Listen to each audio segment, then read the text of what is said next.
Yahweh our Father, I thank you for the blessing you have bestowed upon us and ask you for your guidance and deliverance in our hour of need. Mike, we got some voices in the house. Again, are any movement in the house? Negative. Good morning, Mrs. Weaver. We have pancakes for breakfast. What did you have this morning? Why not send the children out for some pancakes, Mrs. Weaver? Our Father, I ask that you not let the evil demons destroy my family one by one. I ask that you bring a firebomb down upon us, O Lord, and let us be sent to you as one.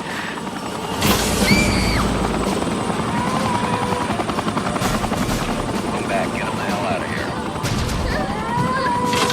Vicky! Vicky!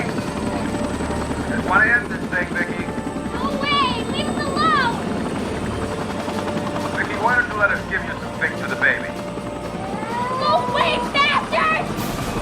Randall, I'd like to know if you're taking care of yourself. This bad time? Randy. We don't have to get it over with. Let me know if Mrs. Randy. Over the next few days, I hope to demonstrate to you, Mrs. Weaver, and to Kevin, despite all that's happened, everything is being done to ensure this situation ends without further violence.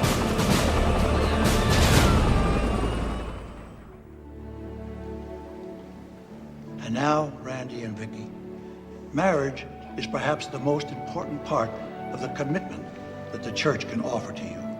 As did your parents, Ralph and Irma, before you, it now falls on the family that you form today to build a new Jerusalem, not in historic Palestine, but here in our new world. As the gospel teaches, each of us should be dedicated to building the kingdom of God here. And if you do this work, then you are the true child of the true Israel.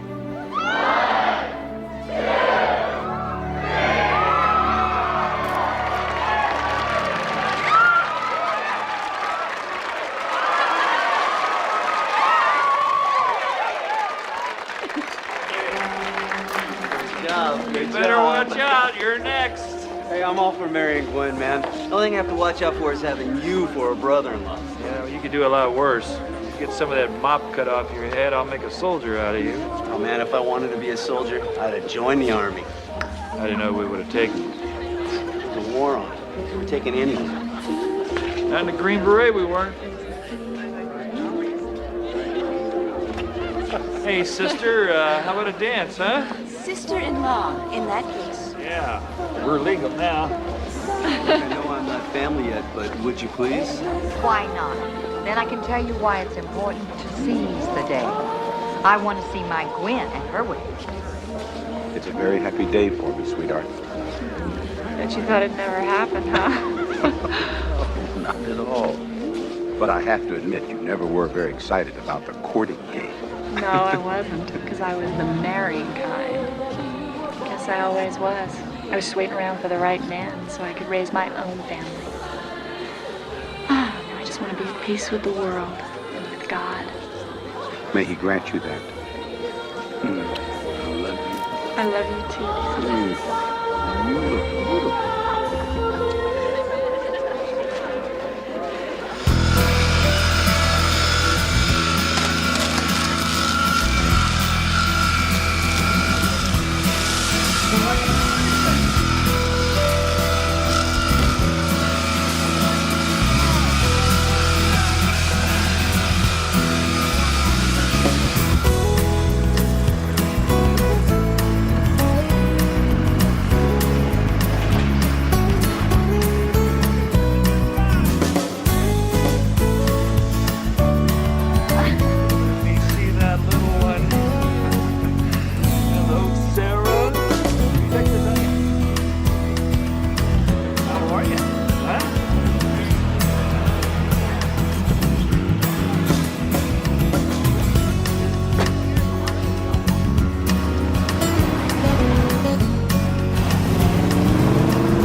bakery. Oh, that's so Hope sweet. y'all like it, Thank sure. you. Here, I'll take that. And you guys make yourselves at home. Hey, Sarah, look what we got, honey, from our new neighbor Elizabeth. What do we say? Thank you and God bless you. Oh, Good girl. Randy, Get you something to drink. Sandy and Iced tea? Elizabeth. It's okay. you too. Randy, why don't you lay Sarah down for her nap, and I'll get everybody settled here. Sir, yes, sir. You in the Army, Sandy? Yeah, I was a regular John Wayne. Come on, Sarah, let's get a little toy for you to take to bed with you. Let's see. Eeny, meeny, miny, mo, catch a nigger by his toe.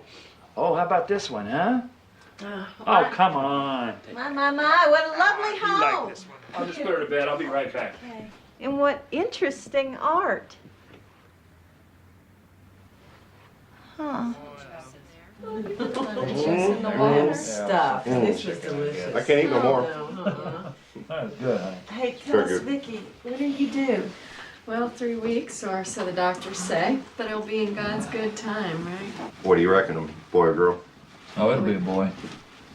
You seem real sure. Well, God assured me it'll be a boy.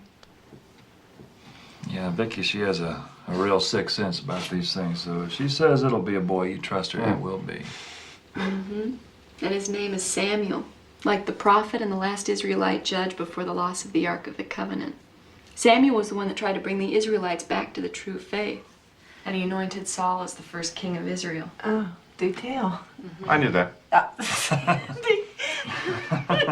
Sandy. Do you want to hand me your plate? Oh, Tell sure. me, Elizabeth, what church do you all attend? Actually, we've been drifting these last few years. We aren't actually affiliated anywhere at the moment. But we are God-fearing folk. That's true. Well, I'm sure you are. Well, Randy and I go over the First Baptist on Sundays. We'd be happy if you'd join us. Yeah, join us some Sunday. We might Great. just do that. Great. So let's have this wonderful cake you brought us. Have a good night now. What'd you think? Too much religiosity, if you ask me. It's easy enough to understand a young couple trying to raise a family in tough times in a rough world. Little faith keeps them afloat. I'll loosen her up. You just watch. You'll wind up a nun yourself. Oh, Sandy. Come Get on. inside. Praise the Lord. You're so silly. What did you say to her when you were having it?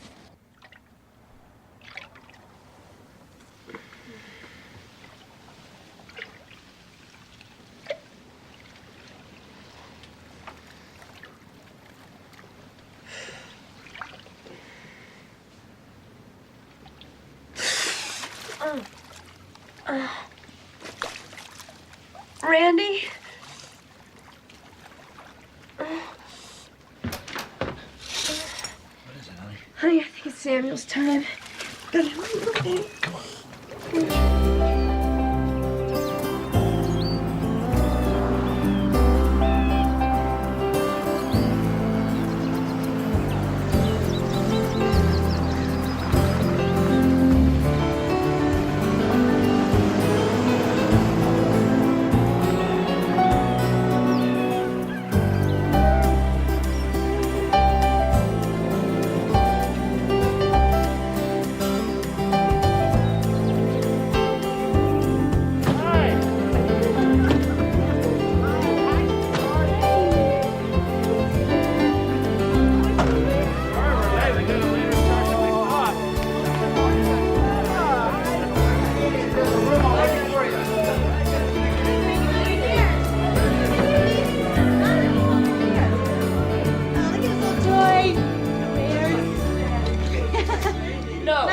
No, tissues on the left, toys on the right, when the pacifier just below that.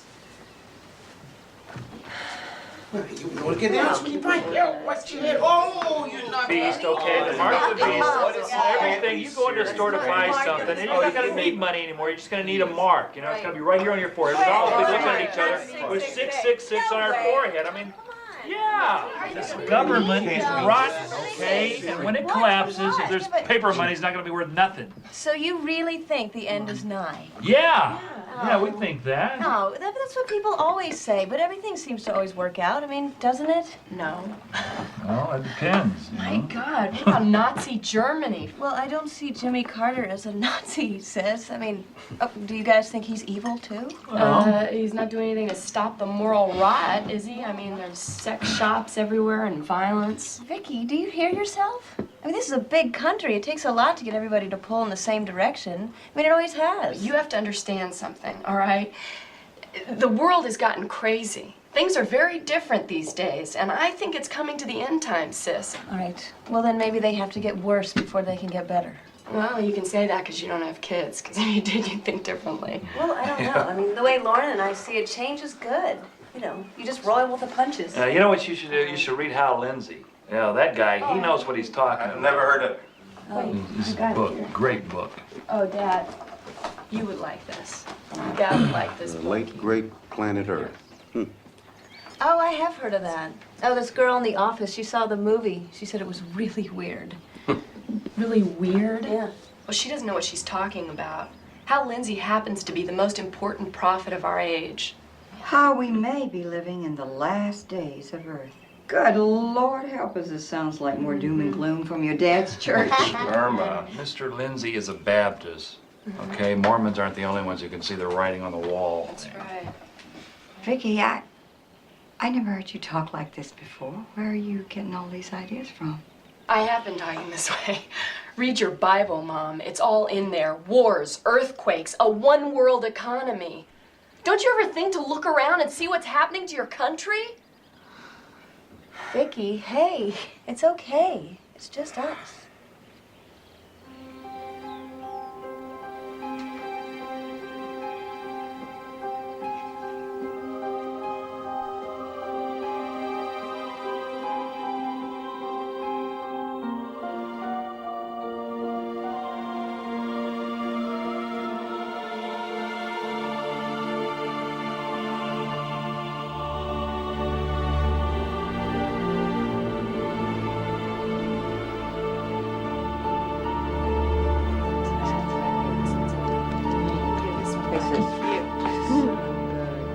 Okay, done. That's it.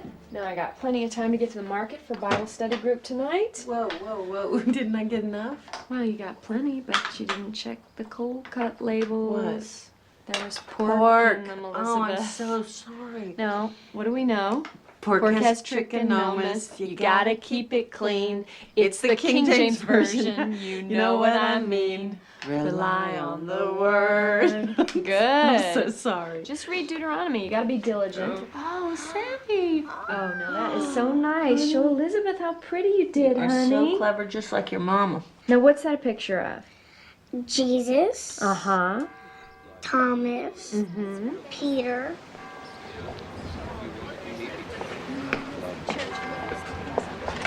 Ah, Mrs. Weaver. How you doing? Nice to Randy? see you, Pastor. Wouldn't feel like Sunday if I didn't see you and your family in the congregation. It's impressive, especially given how far you've come to join us. I hope you found the service worthwhile, Mrs. Weaver. Oh, yes, we always do. Thank you. I do have a question, if I may, though. No, by all means, Mrs. Weaver. Well, you know, I picked this up before services. It seems it's an invitation to the church Halloween party. Isn't Halloween a relic of heathen myth, Pastor? Oh, surely it's nothing more than a harmless diversion for our children, Mrs. Weaver. No, but that's the question. Is it harmless? You know, Weaver and I sometimes worry I'll get a little too interested in the word of man instead of the word of our Lord. Well, isn't dressing up like devils and ghosts a transgression against Deuteronomy 18, verse 11? Necromancy is an abomination unto the Lord. Well, perhaps in a narrow interpretation. That seems like a small accommodation to the reality of the daily life in America. Could be. I don't know if the Lord intends for us Americans to accommodate. Surely he shows us the way, and those who fail to follow his path are damned eternally. Well, you raised some interesting points, Mrs. Weaver. Well, I'd be glad to discuss them with you at another time.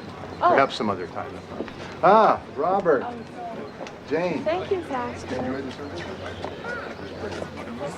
Mr. Bean. How are you? Mr. Bean. Good to see you. I'll tell you, Weaver. I don't feel comfortable in the church where we know the book better than the pastor. He just doesn't seem to get it, does he, Mama? No, he doesn't. Let him see it. Samuel, Sarah, you be careful. We're in enemy territory now. Look alive, look sharp. What do you see? What do you see? Enemy! Charge! Go, charge! Come on, shoot. Do you always fill in their head with killing and war? I'm just training them for the real world. Well, you know, if you teach them war, you're gonna get war, Randy. What is this?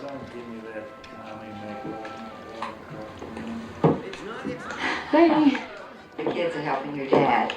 Let me fix that baby food for you. Oh, no, that's okay. You know what I'm gonna do? I'm gonna buy Sarah a doll to play with instead of a gun. Darling, I'm gonna fix dinner. You go inside and you rest, and when it's ready, I'm gonna call you. No, I'm gonna help. Okay? I'd rather do it myself. It makes me happy. Okay, sweetheart.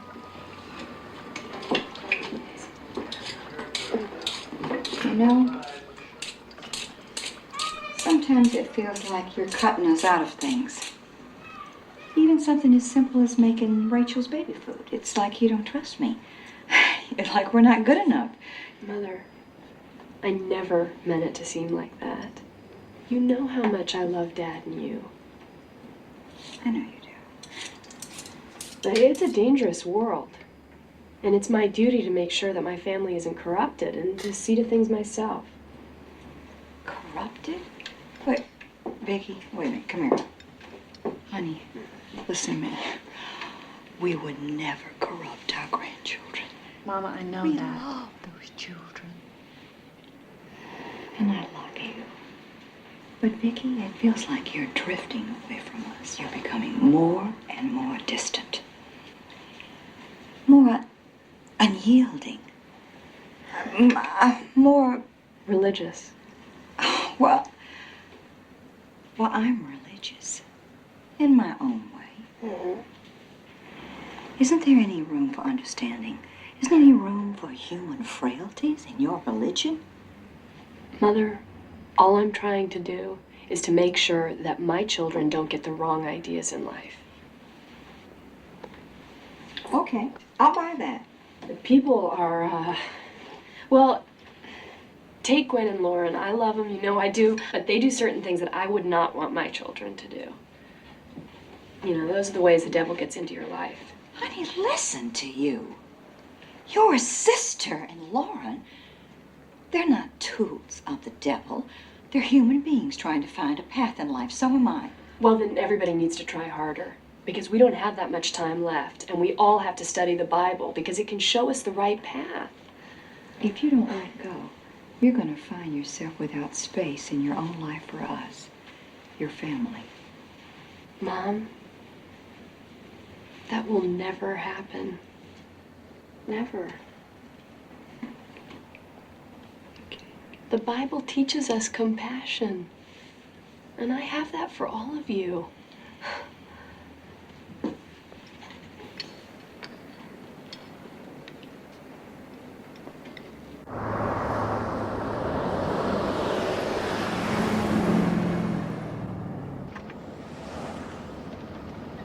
What's that thing with your mother? You seem kind of upset. Yeah, well, I guess she was. I just get so frustrated when nobody gets it. Nobody seems to get it, Weaver. They don't see the truth. Well, that's the way of the world, Mama. Yeah, well, not our world. And it's not going to be our kids' world either. We'll be justified. I'll tell you that.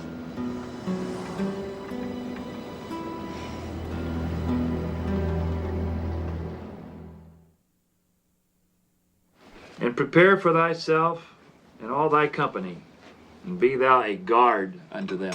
Amen. Amen. Read it again. All right. It's Ezekiel 38. Son of man, It's Christian Americans. Mm-hmm. Set thy face against Gog. The Grand Conspiracy. Be thou prepared, and prepare for thyself, thou and all thy company. The company. obviously our family, and this steady group of believers. And be thou a guard unto them. Amen. Amen. Amen. I tell you, there's more to this idea of a Zionist one-world conspiracy than I ever imagined. Amen. You see it every day in the accounting business. You can't move but for what some Jew or government agent tells you it's against this government's law. Really? There aren't but 100 Jews in Cedar Falls. Oh, but you can't go by appearances, Craig. Now, there's people walking around this town, people that look just like you and me. Some people even pass themselves off as Christians. But you scratch the surface?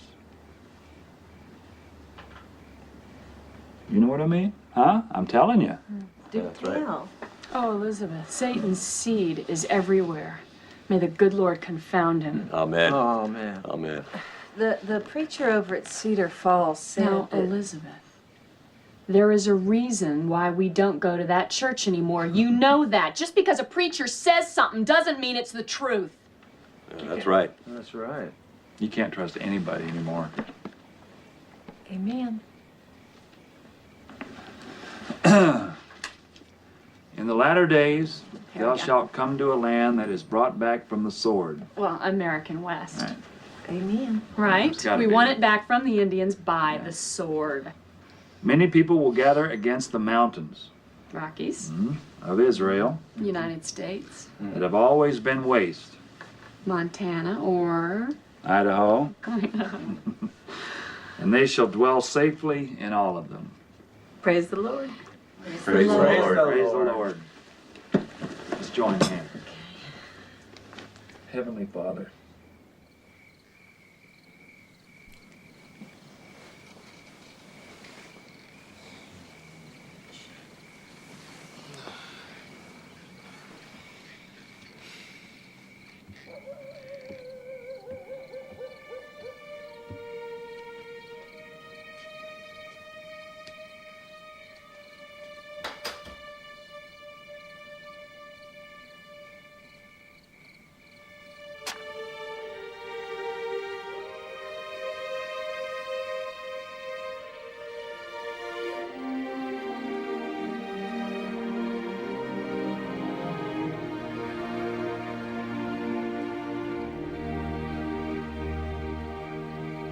And all thy company thou shalt gather to you, and thou shalt dwell safely in the mountains.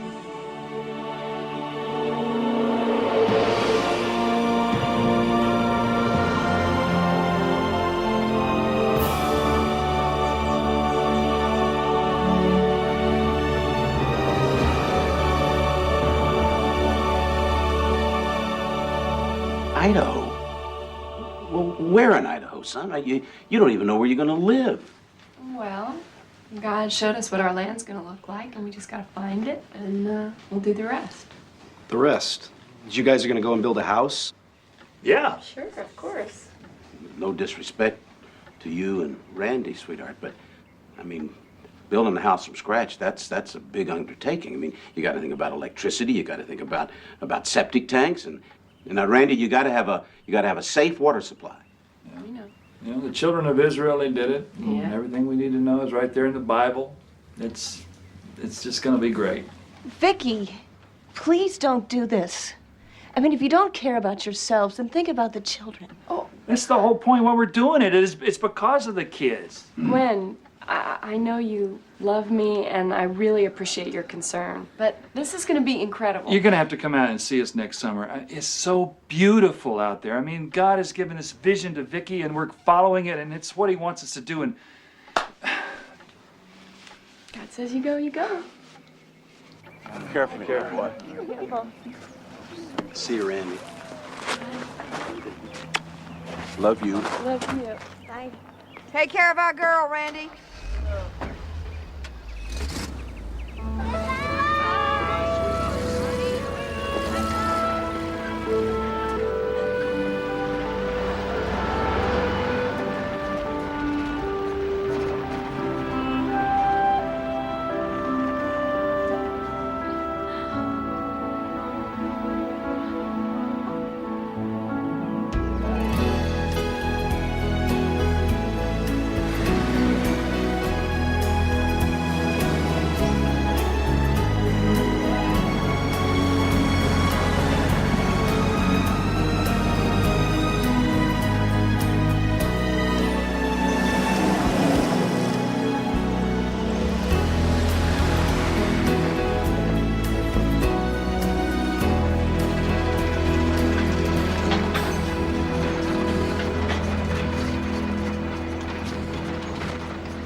that thing off. Go on. That thing's an electronic sewer. What do you want to do? Ruin your brother's mind? Can't let him watch that stuff, Weaver. It's my fault. How's dinner coming? It's done. Come on, kids. Okay. You go see me? You could have gone to a coffee shop or something. We can't spend any money on restaurant food. We gotta save every penny, pay for God's land. It's gonna take a lot more from the way it looks. Well, you sound discouraged. Come on, we'll find it. Hell, we've been on the road for more than a week. It's gonna take a lot more money than we got to buy land out here. Okay, we will find it. Jesus said we just gotta be patient. We're gonna find it before the Feast of the Trumpets, just like he promised. Come on.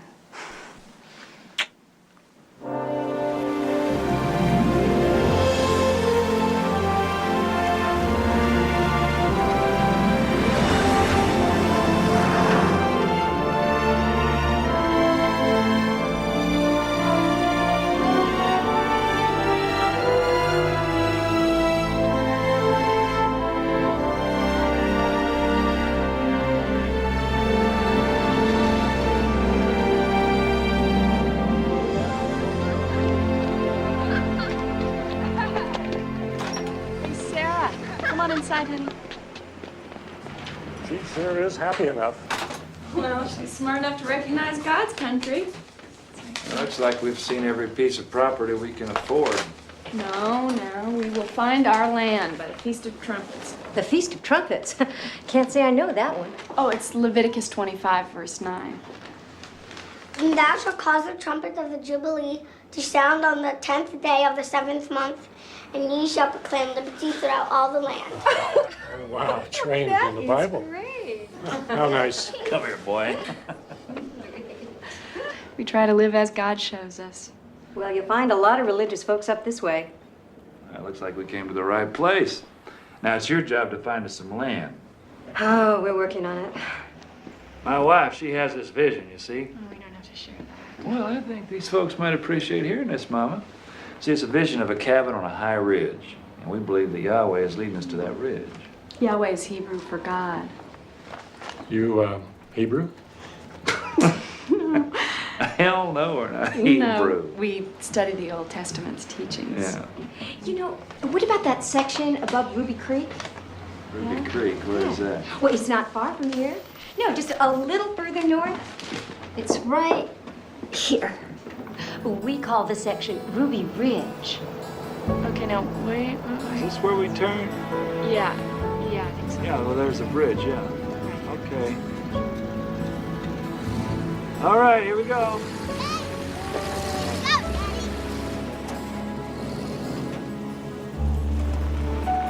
You see it, Mom? No, that's Meadow Creek. We gotta find Ruby Creek. This can't be right. There's no more road. I know. See, we're going right here. Can I help you? Oh, hey! Yeah, we're looking for Ruby Ridge. Ruby Ridge? Never heard of it. Heard of You mean Ruby Creek? Well, the realtors, they said Ruby Ridge. Yeah, they gave us a map here, and it looks like it should be Could right be around Ruby here. Creek, I don't know. You're supposed to be. Well, never heard it called that before, but I think it means the ridge up this logging road off to the right there. Where's that logging road? It's through the meadow here. Oh. I'm pretty sure that land's for sale. Thinking of buying? We're thinking about it. You want some neighbors? Well, we got kids about the same age as yours. Oh, great. I'm Randy. Randy Weaver. Roy Marks. Nice to meet you. This is Vicky. Hi. This is Sammy, Sarah, and that's little Rachel.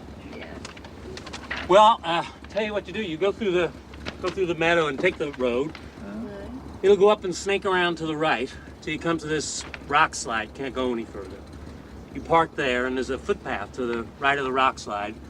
It'll lead down up to the ridge. All right. Great. Thanks a lot. Thanks. Bye.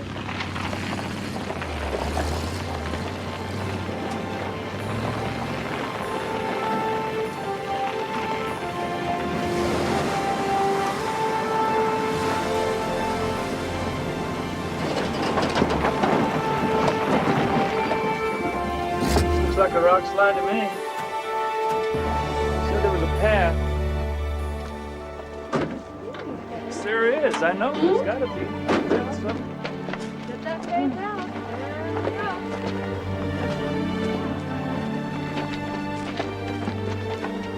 Ruby Riggs! Mama, this is perfect.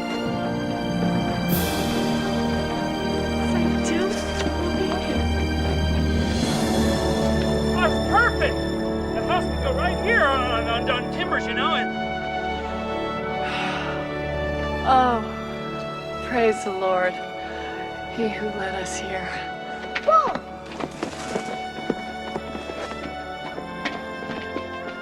This is a natural fortification. This has got to be the safest place in the world. Just us and the kids. Big! Boom!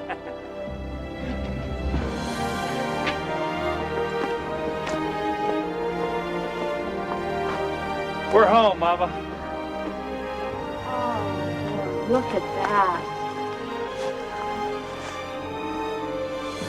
And all thy company thou shalt gather to you, and thou shalt dwell safely in the mountains.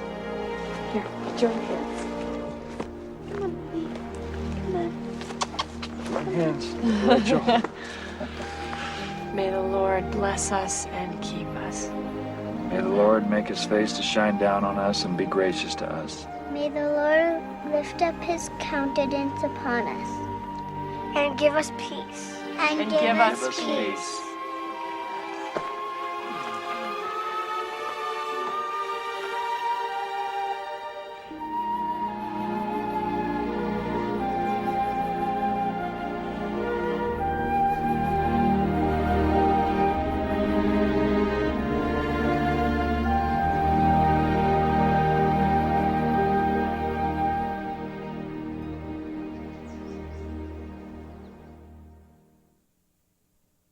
Doing a good job now. Sammy's hammering the last nail into the house.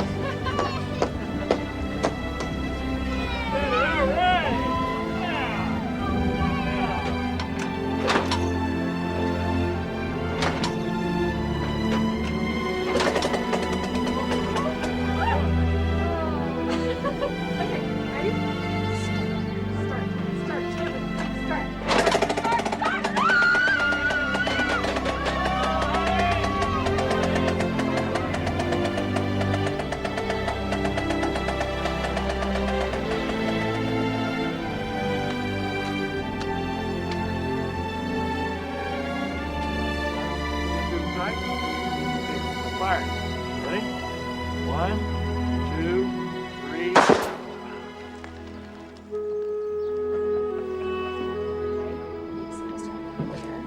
And you, from yesterday, had to learn the states out loud, so. Washington, California, Oregon, Wyoming, New Mexico, Nevada, Texas, Oklahoma, New York, Idaho, Mississippi. Oh my! That's really good, boy. He's smart, huh? You're so good. Who needs those public schools? That's right. What are you doing, Sarah?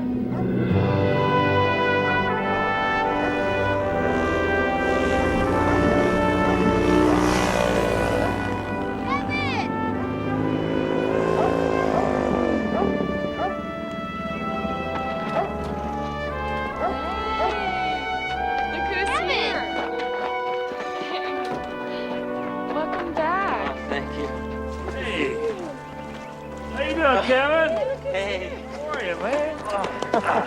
Yeah, Kevin, this is Ralph, Irma, Vicky's parents. It's Kevin Harris. How are you?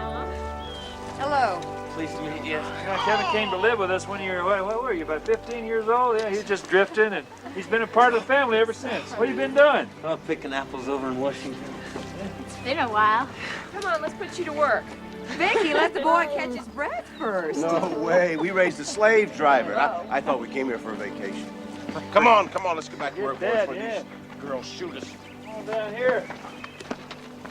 Shoot us. Sammy, I want you to help me with that installation. You want to get that roll ready here.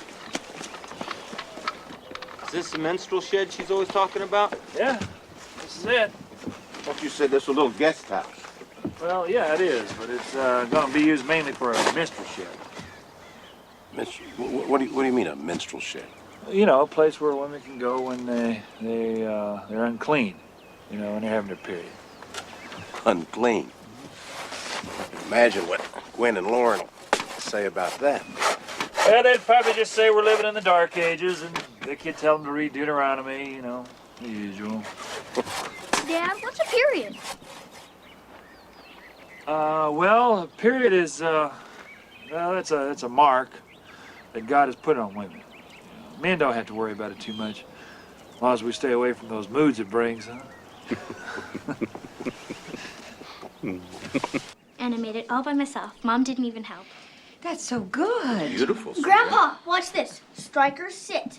Sit. That's great. You think you can get Grandma to do that? Oh. Striker, lay down. Oh, don't teach Grandma to do that. Oh, Grandma, do you really have to go back tomorrow? Yes, we do. But tomorrow's picture day. We're going to take lots of pictures. Mom. Now, you know the Bible says that we're all made in God's image. And in Exodus, what does it say? That we're not to make a graven image of him. Remember Aaron and the golden calf? Yes, but if I take the pictures, then you're not making a graven image, are you? Well, maybe that's true. All right, we'll see. Good one, Grandma.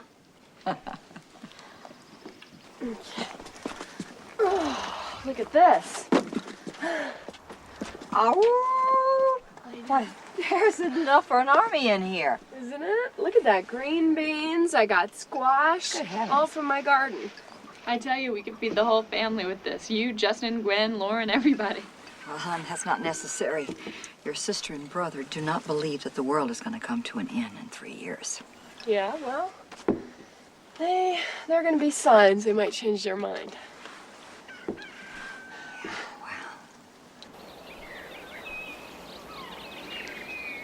Well, I got to hand it to you, Randy. You did it. When you left Iowa, I never thought you'd be able to pull it off. This is a great place to bring up those kids. We're going to build us a real house up here, Ralph. You'll see.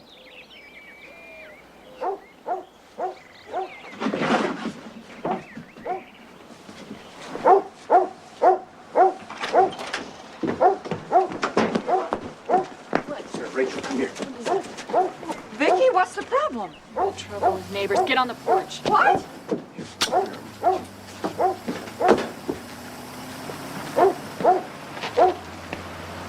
It's okay, Ma. It's only Tony. It's only Tony. Hey!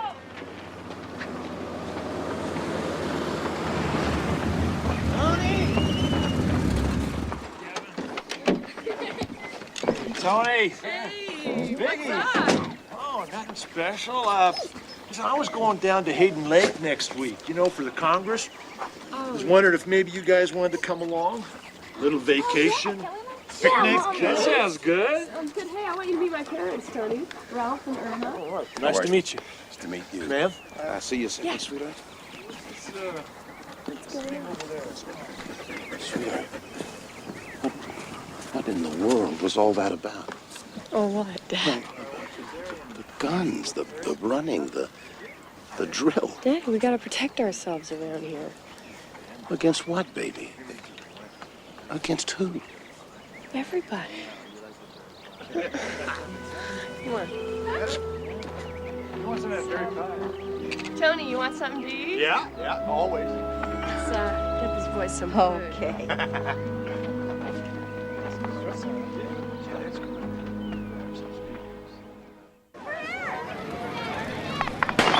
Hey, this thing working? Hello? Yeah, okay. I'd like to welcome you all to the 89 Aryan Nations World Congress here in northern Idaho. Got a big crowd here. Got some groups from all over. Okay, so they killed a Jew. A radio talk show host spreading garbage over God's clean airwaves. He deserved it. What we need is Bruderschwagen to rise again. The silent order. Yeah, to the Bruderschwagen and the order. Dad, what's Bruderschwagen? Group of men that tried to overthrow Zog, son. Until Zog killed the leader, Bob Matthews, burned him to death. What's Zog, Dad? The Zion-occupied government. Hey, how you doing? Jews run this government. Yeah, and the media and everything else. Back in New Jersey, we got niggers that'll kill 3, 4, 5 people. Who the hell knows? They walk after a couple of months. Our guys get put away for life. Now, you're telling me that's fair? Hell no. Mud people. They're trying to intermix and taint white purity. Yeah, the devil's work, you mean. Mama, this is Gus Magasono. He's in from New Jersey. Hey, would you like to join us for some food, Gus? That's real kind, Ms. Weaver. I'd appreciate that. Can I help at all? You can help Sarah and me carry the water. Hey, you know what? I think that's a real good idea. Come on. Tony, you want to eat something? Oh, yeah, I always want to eat. Yeah, he seems like a nice enough fella. Of course, you don't know who's a government infiltrator and who isn't, do you? Sure you do. They're the ones who always want you to break the law.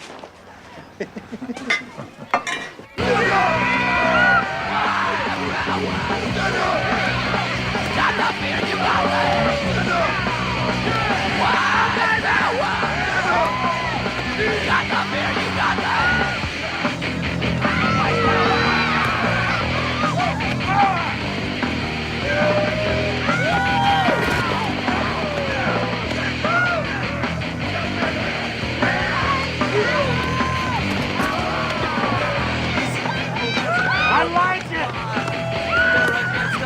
Like it or not! Rapid fire, give our bad peace. The more we stand up, the tighter they squeeze. Stand up! Wild power! Stand up! Randy, I'll tell you, this is God's country. Yeah, it's peaceful up here. Yeah, and if you ask me, time's running out for people like us. That's the damn truth. Me and my family, though, we're going to be safe when the last days come. I guarantee you that. All set up, are you?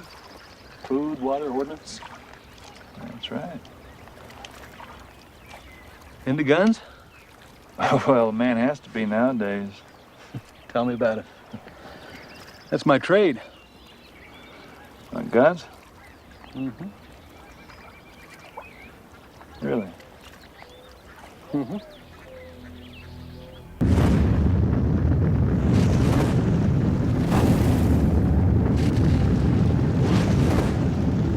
The final hour has almost come, when the anger of the white races will rise up against the monkey people and the spawn of Satan who call themselves Jews.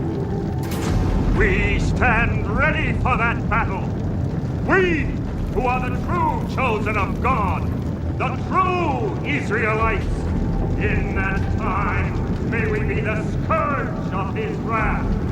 In that time, our brothers held in Saw jails will walk again as free men and wreak revenge on their tormentors. Sieg Heil! Sieg Heil! Sieg Heil! Sieg Heil! Sieg Heil! God be with us! God mit uns! Sieg Heil! Sieg Heil!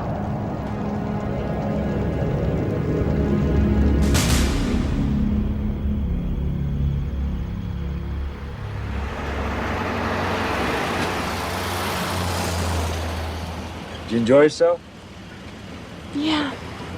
But we're not Nazis, we. No. No, I just enjoyed talking to people. Mm-hmm. How come you volunteered to train skinheads at our place? Well, that's just survival stuff. I mean, it's just guns, you know, stuff like that. I can let it go if you want. You know, I'd rather you did. Who was that biker you were talking to? Gus? Oh, we may do some business together. What kind of business? Oh, you know, sawed-off shotgun. Oh, He sells them to people back east who are afraid of the niggers. Weaver, Well, honey, be careful, honey. I gotta do something. You know, we're broke. I gotta put some food on the table somehow. I know, but Yahweh will provide. What's Yahweh gonna do? You know, send a deer up to the front door? Weaver. Well, Mama, come on. Now, we can't just spend a whole nother winter on nothing but canned vegetables. I mean, I got nothing left to sell. This truck, it barely runs. Just have a little faith. Well, I do, you know. We made a commitment to God when we moved up on this mountain to wait for the end. Okay, but I'm the one that's got to provide while we wait. He's gonna show us the way. Trust. Have a little faith.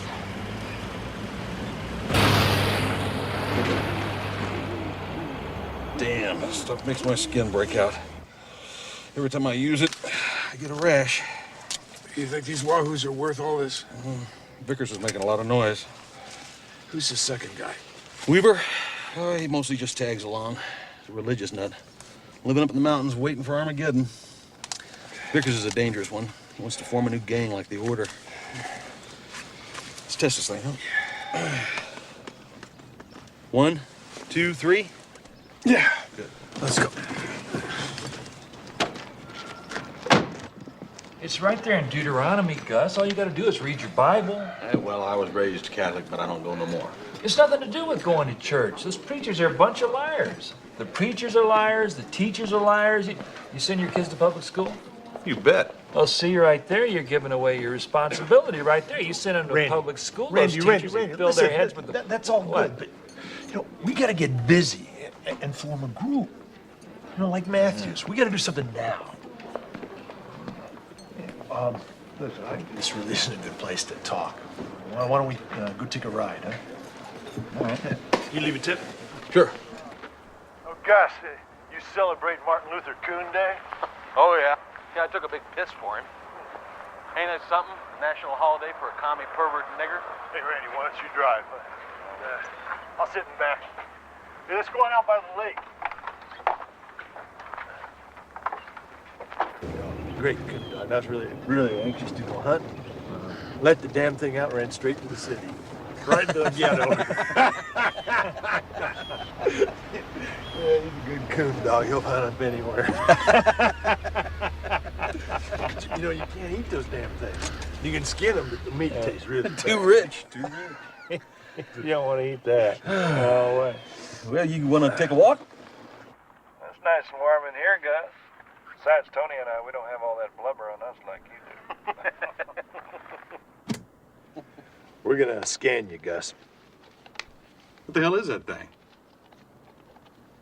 In case you're wired. Wired? Why would I be wired? If you're a Fed. You think I'm a Fed?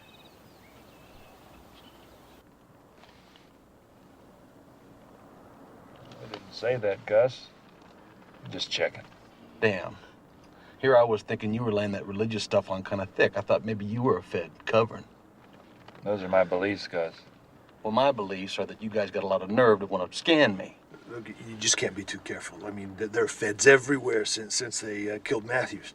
Let me see that thing.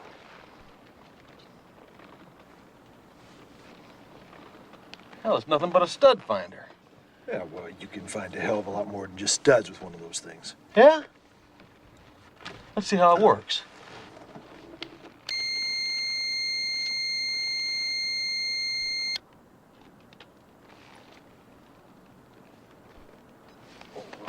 It's, dog tags. Damn, this thing works. Yeah, so does this.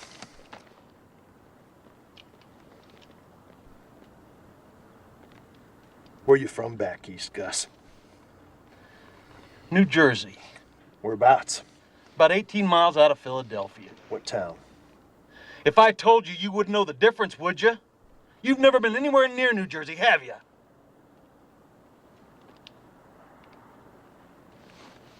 Got you there, Tony.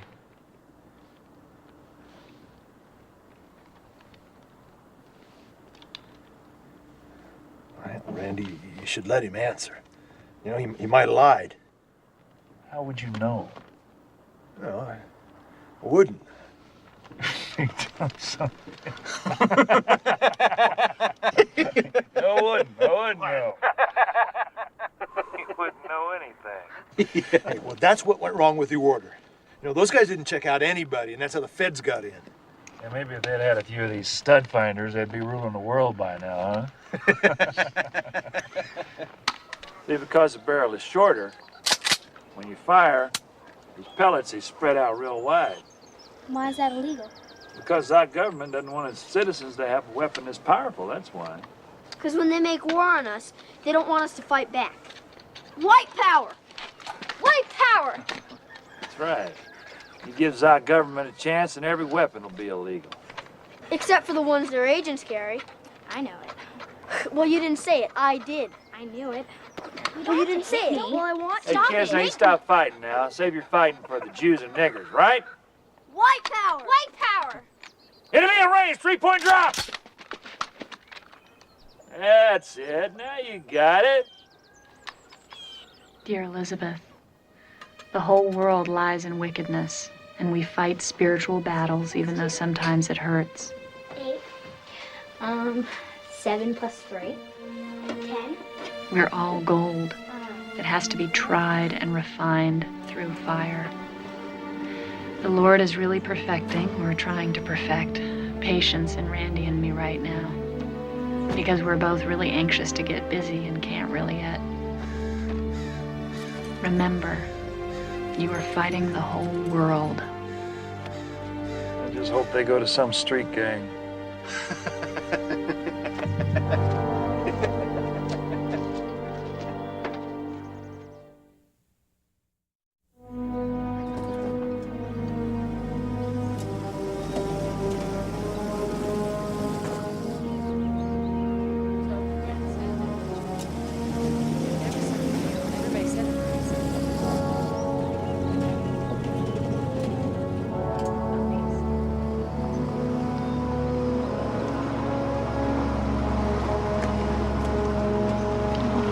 They want? I don't know. He's upset. Yeah? You stole my pipe and tank. Oh. Stole? What are you talking about? You know exactly what I'm talking about. I had half a mile of poly pipe going down to the creek and a 200-gallon tank, and this morning, lo and behold, they're gone. That's got nothing to do with me, Roy. I don't know what you're talking about. Now get out of the way. You are the only one who could have stole it, Randy. Who else Stole even... it? Yeah, stole it.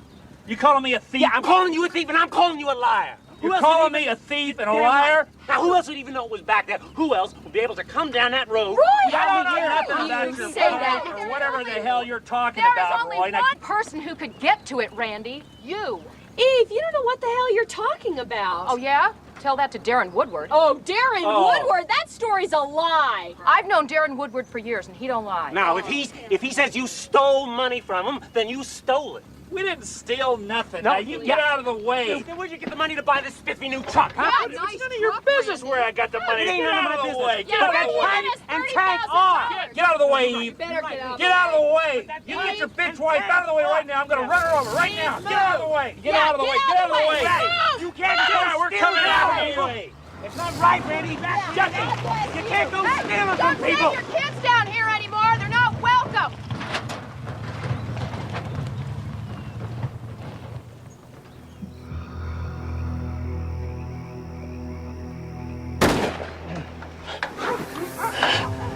What was that?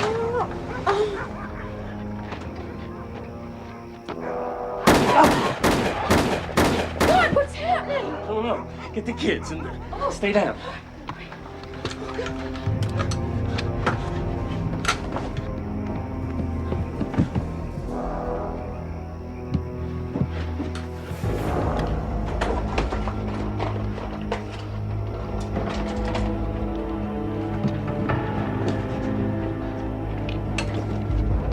Sam, get back to your room. Stay down.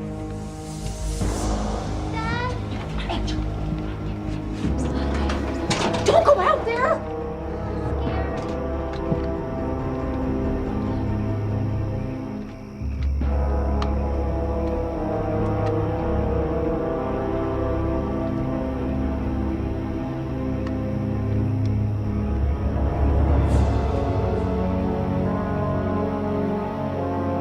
it? I don't know.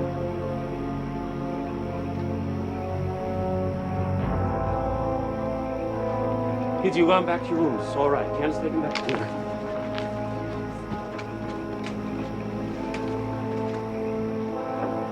Sounded like Weaver to me. I think this is his way of getting at us for what we said to him today. Come on, let's get back to bed. He ain't gonna ruin my night. Eve, honey, come on.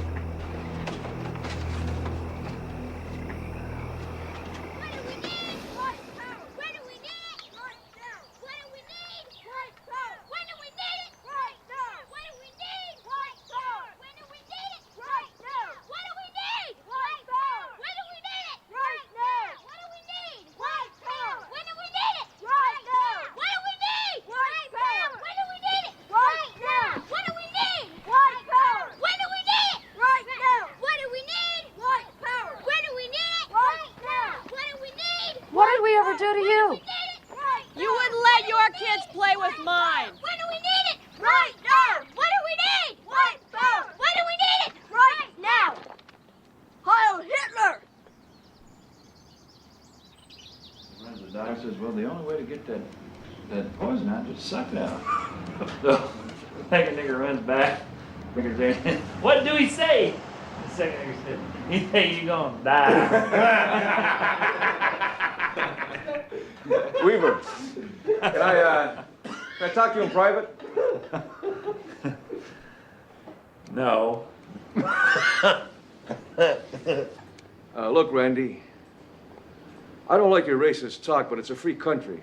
You can believe all that crap if you want. You know, I don't care if you believe it or not. It's in the scriptures. Yeah, sure. I want you to stop shooting all them rifles up on the ridge. It's dangerous for my family.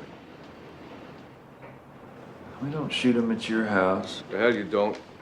I'm telling you to stop right now. Yeah, what you gonna do if I don't? I'll kick your ass. I've heard all that end of the world junk you're always spouting. There's gonna be a big war between blacks and the Hells Angels or some such crap. And it's all gonna end up at your front door, right? Armageddon. And you're gonna have to take your groceries by violence and shoot your neighbors, isn't that right? Something like that. Yeah. You come down that mountain, you turn left at my driveway. Don't turn right. I catch you anywhere near my house, I'll hang you up by your big toes and cut off your fingers. You got that? Don't screw with my family. You don't scare me.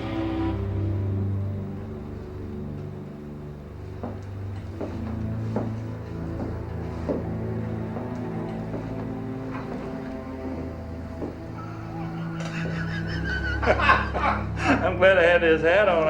I think that Indian wanted to scalp me right here in this barber's chair. You sure got him riled up. You're just an Indian. What do you expect?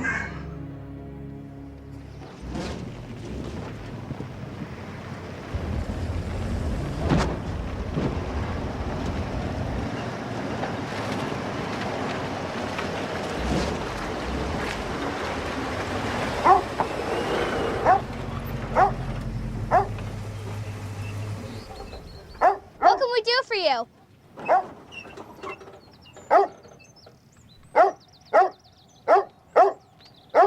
Quiet, Striker.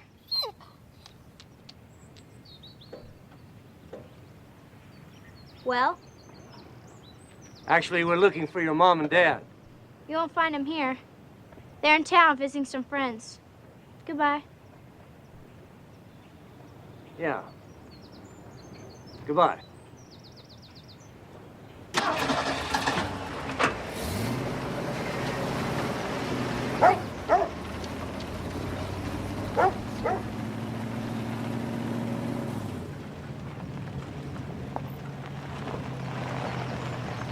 That girl's hardly in her teens.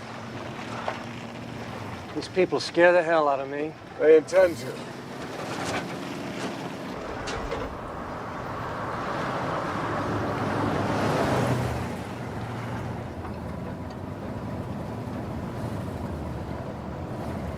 That's his truck back in that driveway. What do you think? No harm in asking.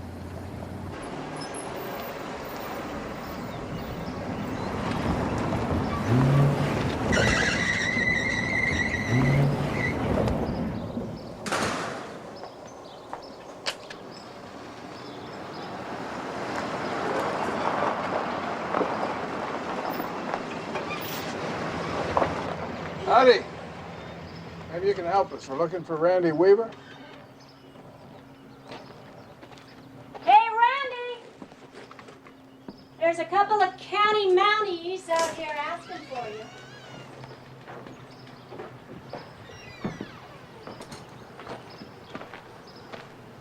Mr. Weaver, Bureau of Alcohol, Tobacco, and Firearms. Okay. Here's the deal. We have you on selling sawed-off shotguns to a federal agent. All right, man. All right. Don't try anything rash. Hear me out. We have wiretaps of the sale. We got Polaroids. U.S. Attorney has the file. He's certain the grand jury's going to hand up an indictment. Means at the very least you're going to have to undergo arrest. You're going to have to get bonded. You have to make appearances. A big hassle. Very expensive. So we want to give you a chance to help yourself. We'd like you to work with us on some of the problems we're trying to deal with up here. Aryan nations worry us, Randy. We've already spawned at least 2 groups. Killed a dozen people. Used explosives against civilian targets. Taken more than $2 million in armed robberies. Ain't Aryan nations. Uh-huh.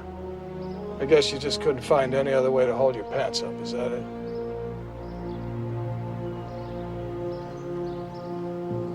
Now, we're not asking you to actually get someone arrested for us.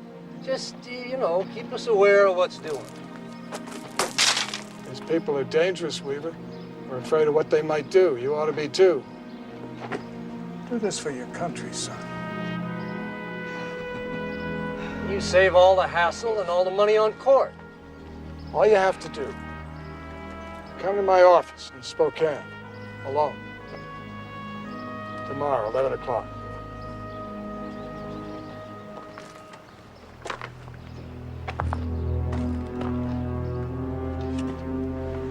So we can talk.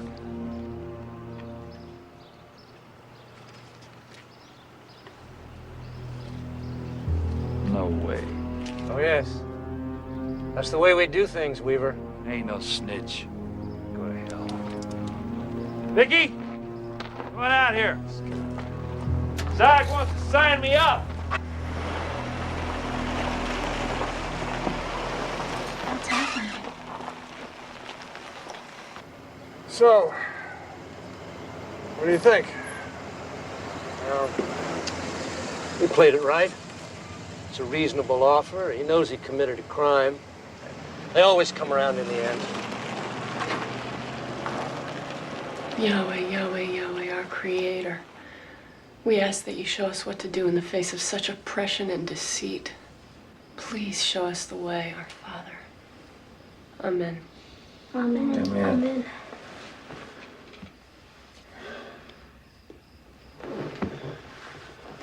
Amen. Oh.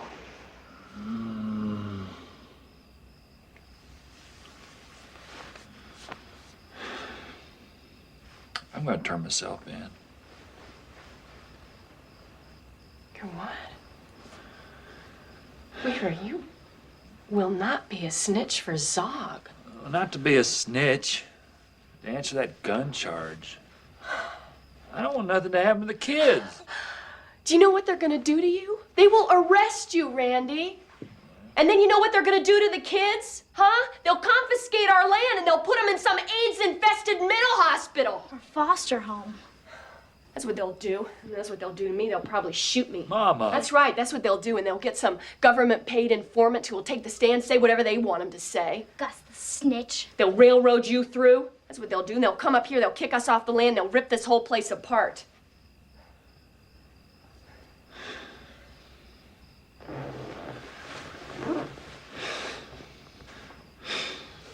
We're broke. We're flat broke. We got no money to pay the property tax. They're just gonna come and get me anyway. Then let them come. Let him come.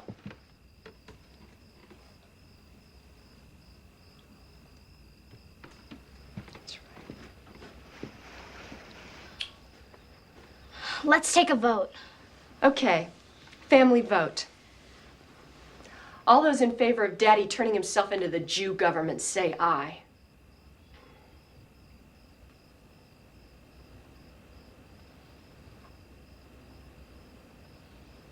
That's right. This is a good group. Angel, get me a pen and paper.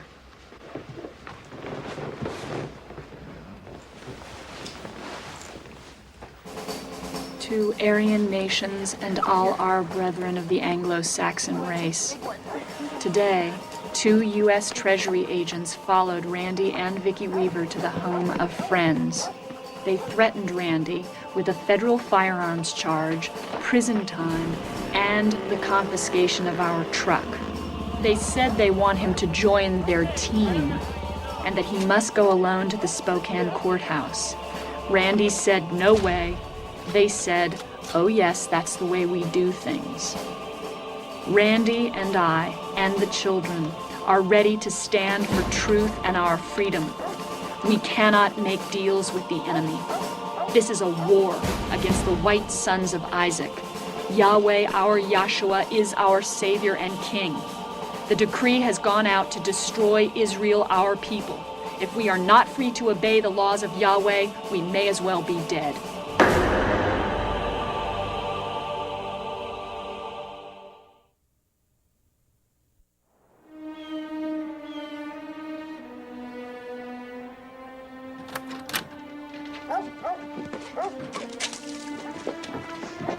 I don't think you should go down, Daddy. Well, don't worry. If they wanted to get me, they could have done it months ago. You're not gonna mess with God's people. We'll be fine. We'll be back soon, and we won't have to go down the hill for a while. Careful on the roads. Yeah, we'll be fine. There's no snow in the valley. It might be raining. That's the dog's tail. Keep a sweater on her, okay?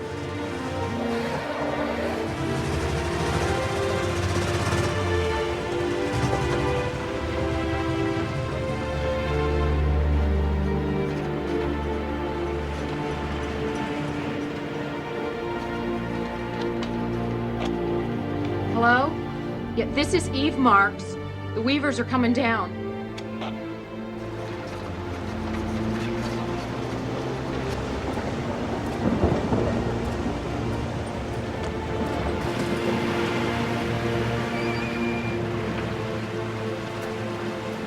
Trouble? The engine died. My boyfriend can't figure it out, and we're freezing. I think it might be the fuel pump, but I don't really know enough about it. Okay.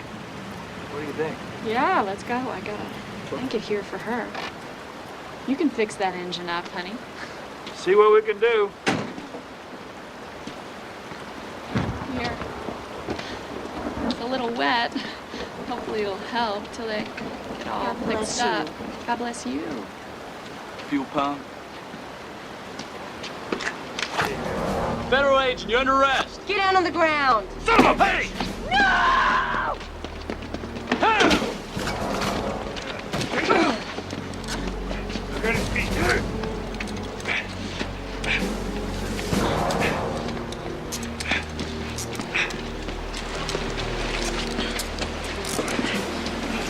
What? God, my Creator, protect us. Yahweh, Yahweh, Yahweh, God, protect us.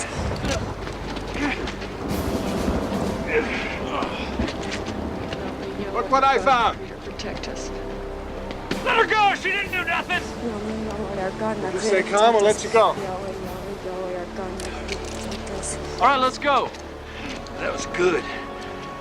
But you'll never fool me again.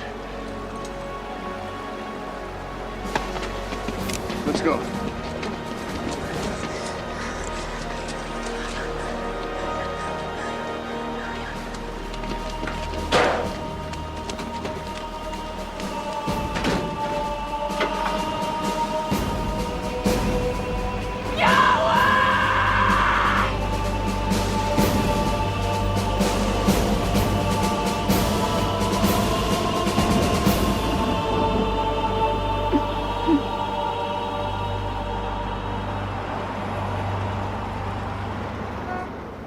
attorney's office? It's Bert Yeager, BATS, Spokane. Duncan here. What's up, Bert? I was hoping your secretary would say you were on the flight up here to Coeur d'Alene. We have Weaver's arraignment this morning. Yeah. My hands are full, Bert. Just let the law do its job. Well, I would. But we're dealing with a part-time magistrate here. If the government doesn't appear, this guy is likely to just let him walk. No, I'll come up for the trial. If there is one. If Weaver's bound over, I'm betting he won't appear. Guy lives on a mountaintop, whole family, armed to the teeth. These are separatists, Matthew. If we don't hold on to him now, who knows where it'll end? Has he got a lawyer? Not that I know of. Well, chances are you don't have the grounds to keep him in jail anyway. I trust your magistrate on this. Yeah, even if he is a part-timer. All right.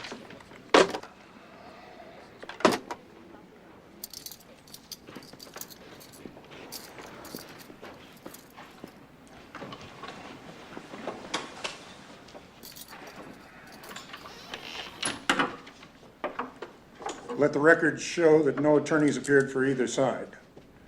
Mr. Weaver, do you wish to enter a plea? Well, I know I'm not guilty, but I'd like to talk it over with a lawyer. And you don't have one? No, sir. Do you know of one that you would have any confidence in?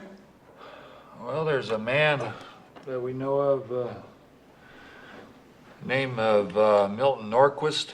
Well, I'll do the best I can to see if I can appoint him. In the meantime, I have to set a tentative trial date.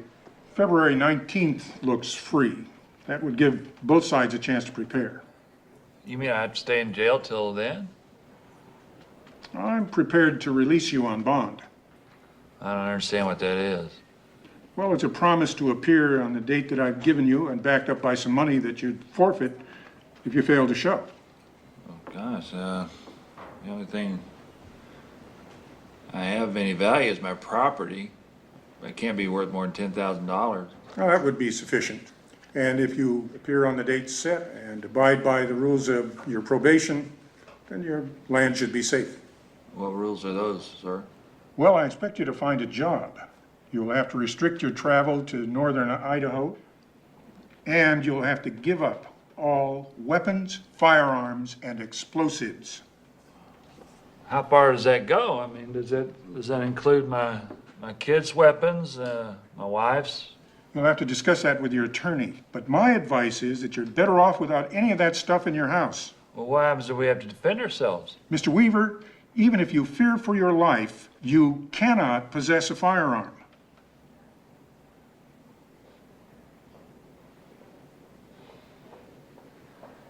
So if I do as you say and show up, then my property will be safe? Yes, although I believe that if you contest the case and lose, you'll be required to pay back the government for your legal costs. I'll do as you order, Your Honor. Fine.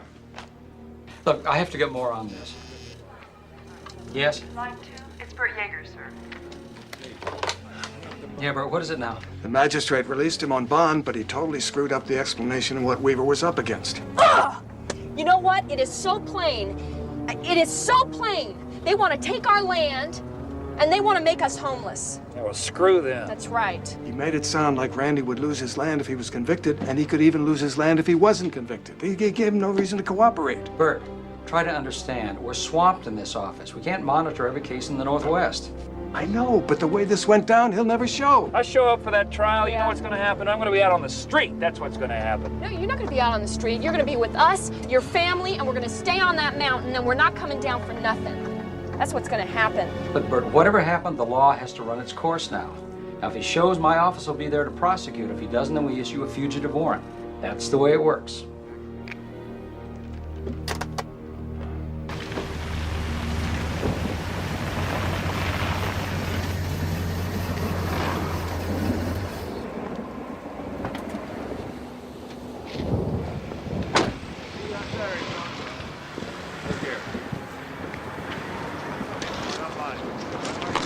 You Tony Vickers? Yeah. I'm Brian Jackson, Deputy U.S. Marshal. I understand you're a friend of Randy Weaver's. Used to be. He doesn't have many friends left in this town. Why is that? Some people think he's a thief. What'd he steal? Depends on who you talk to. Some water pipes, some money. Depends on who you talk to. Well, I'm talking to you. No, you ain't.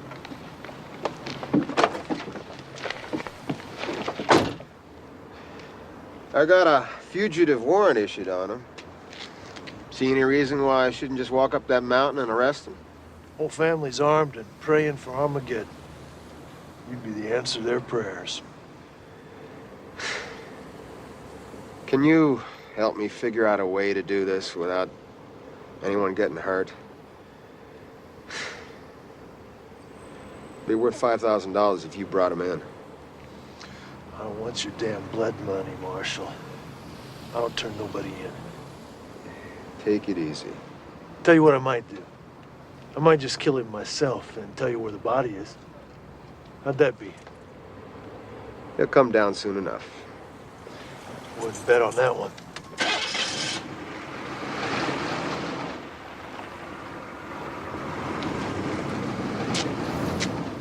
Patience, my friend. All it takes is patience.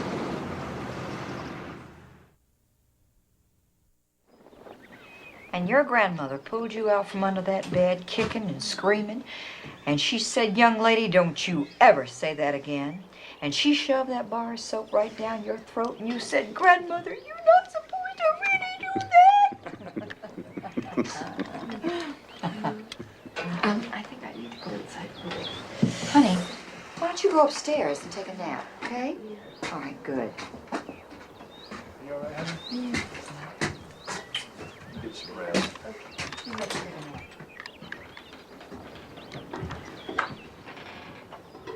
I don't know what in the hell you were thinking about getting her pregnant.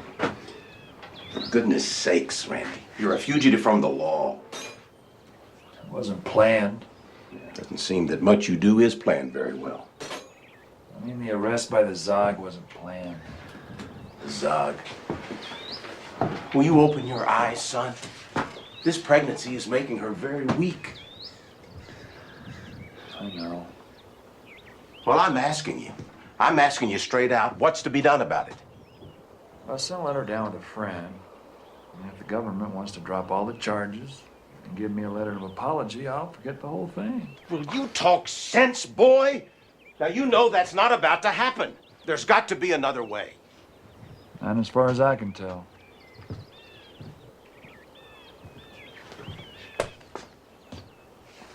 Oh, hell, Ralph. Nobody's gonna come up here on this ridge. We're safe up here. Hell, they're not even trying. I'm gonna get a beer. You get this thing working? Yeah, it's working.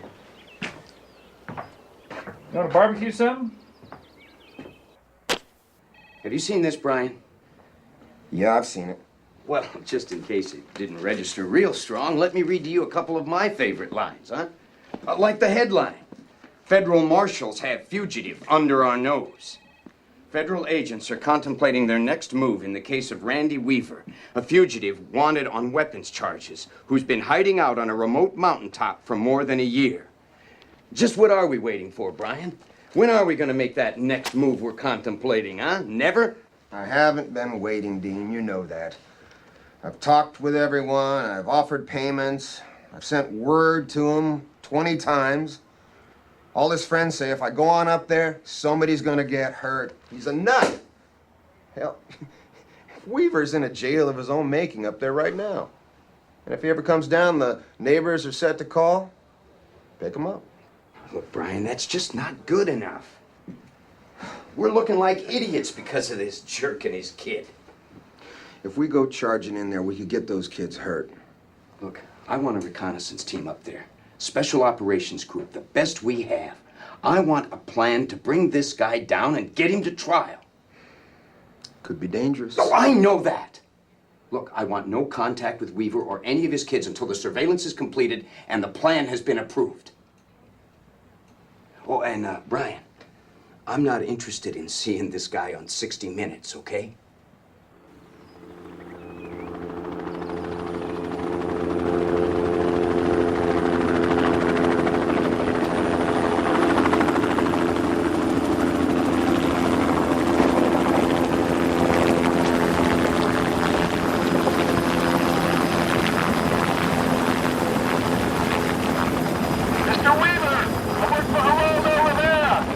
Now it can be told show.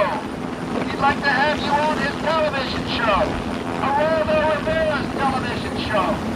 You and your whole family on television. You can tell your story right from your cabin. Geraldo, get out of here! You filthy Jew! Geraldo, go home, Leave you us Jew! alone! No, you chopper! You here!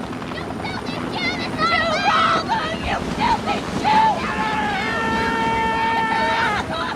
of here! We don't want to be on TV! I don't want you here! This is my land! Get out of here, Geraldo! Can be told.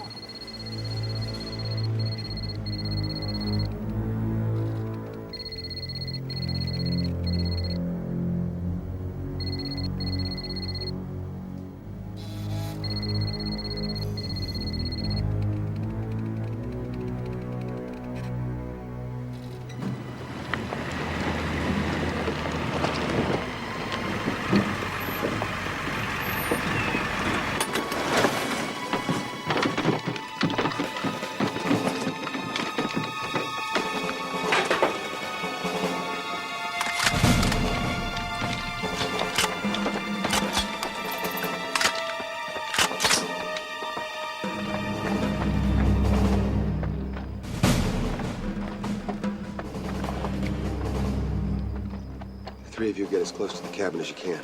I'll take John and Paul, set up an observation post on the ridge above. Let's move out.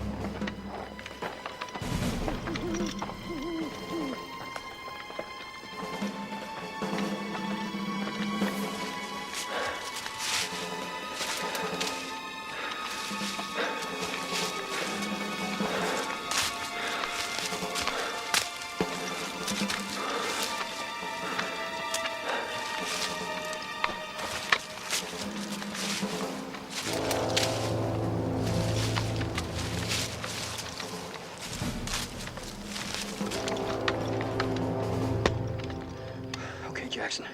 Three of us are in position down below. Can you see anything from up on the ridge?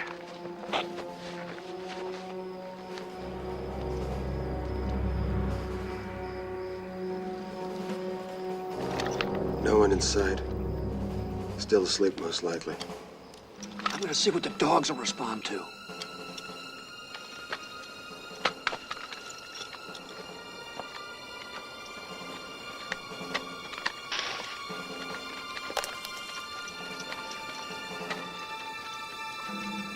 Nothing. Okay, let's spread out and see what we can see.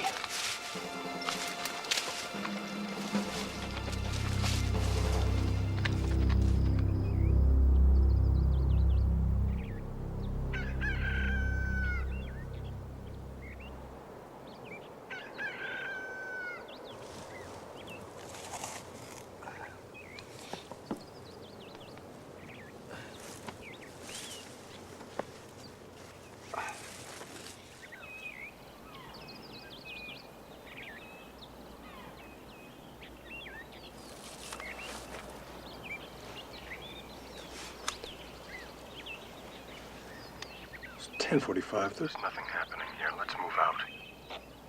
Roger that. We'll cover your exit.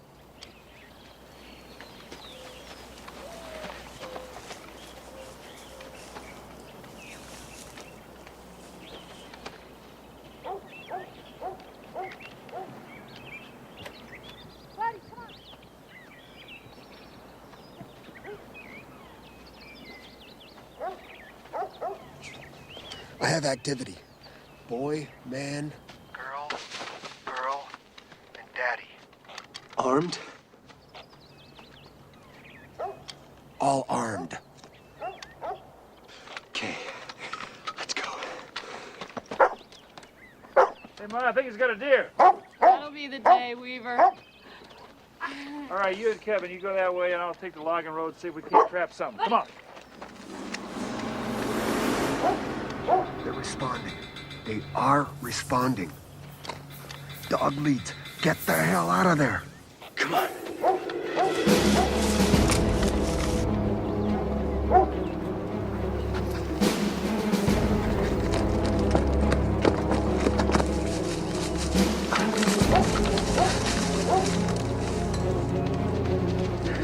Dogs coming. Pull back.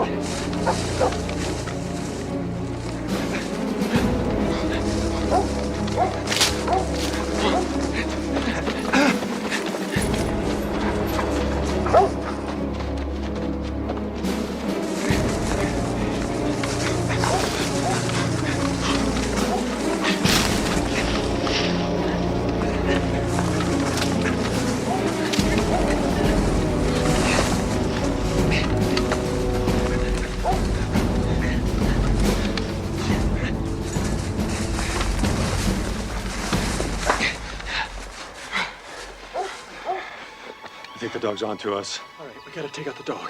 He's leading everybody to us. This is Bull. I'm not gonna get shot in the back. Okay, come on. Keep going. I'll take out the dog if he keeps coming.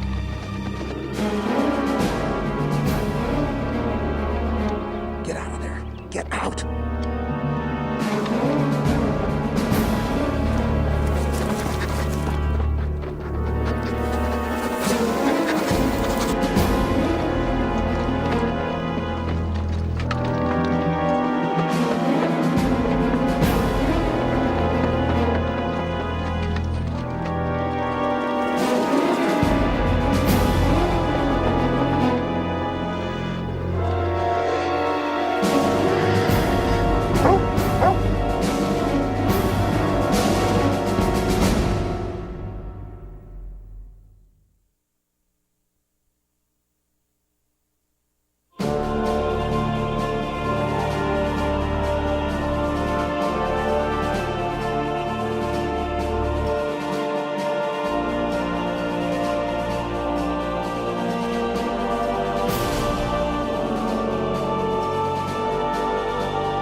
Randy, freeze!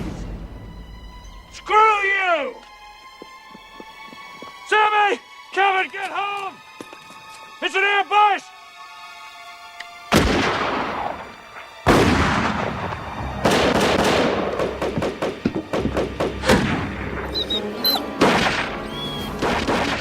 Damn, move out.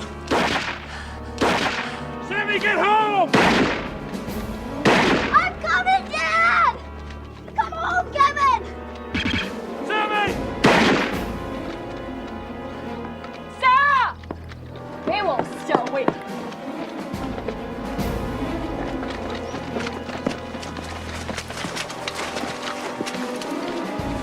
My God, what happened? I got Barnett. He's dead. Let's pull him back. Randy! What happened? Ambush. What? We ran into an ambush. What do you mean an ambush? What happened? Don't shoot, it's me! It's me! Where's Sammy? Sammy! Did you see Sammy? Kevin, where's Sammy? Sammy's dead! No! Kevin, what do you mean he's dead? Tell me what happened! I checked him over real close. I killed him. Oh my God.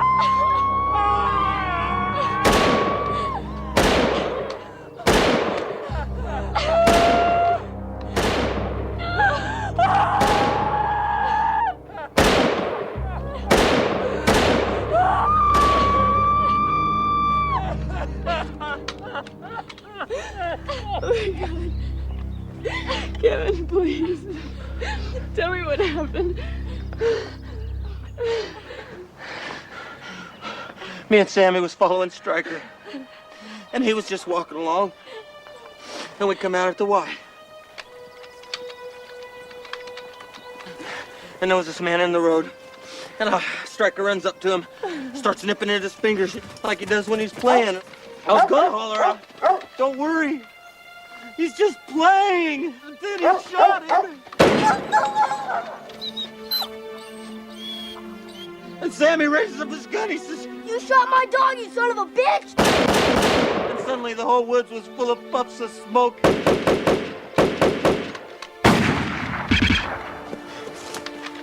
And I heard this person moaning in the woods.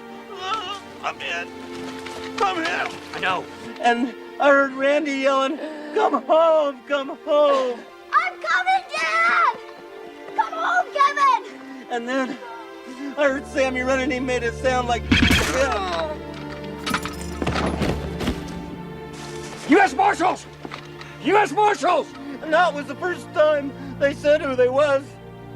And this other fella, then he jumps on the road, and I fired up into the bush. You know, just to keep him away from me. And then I moved back into the woods. And I waited. And there was silence. Nothing. So I decided to run home.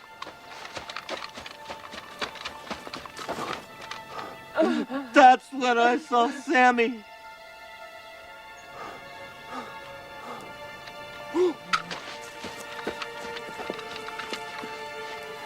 And so I jumped up on the road and I told him, "I just want to check on Sam."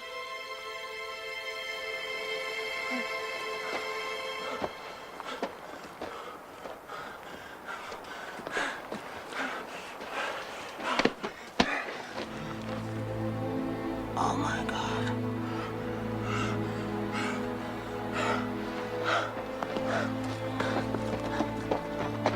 He was dead. No pulse, nothing. So I left him lying there. Sorry, I left him lying there. No, baby. Oh, God. Oh, my baby. Oh, my baby.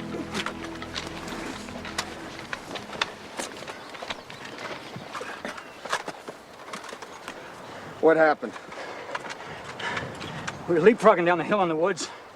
The dog was catching up with us. Across the road,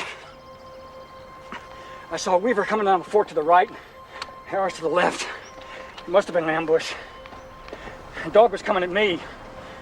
So I yelled at Weaver, "Back off! U.S. Marshals!" Weaver turned and ran back up the road. I moved into the woods. So did Barnett. The kid and Harris kept coming. So Barnett got up and yelled, "Stop, U.S. Marshals!" Harris turned and shot Barnett. I fired at Harris. Thought I'd gotten him. I took out the dog so wouldn't lead Harris to us. When I moved back into the woods, I heard Adams call me. Kid yelled something, fired at us. I heard Barnett calling for help. I'm hit. I let off a second blast. I saw the kid run back up the fork where Weaver went. I moved to Barnett. I felt his pulse. And it stopped.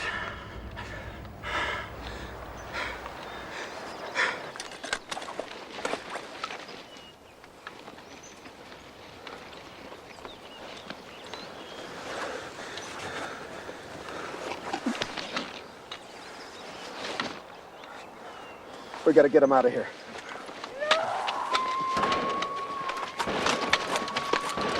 Let's move.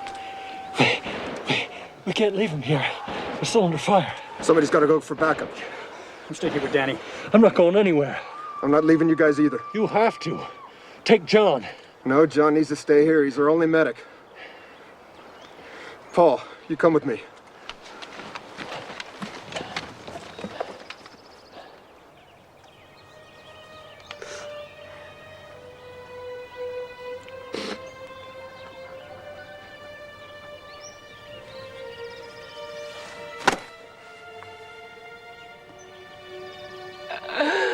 I want to get my baby. Come on, Mama. They're still down there. Kevin, we're going to get Sammy. They're still down there.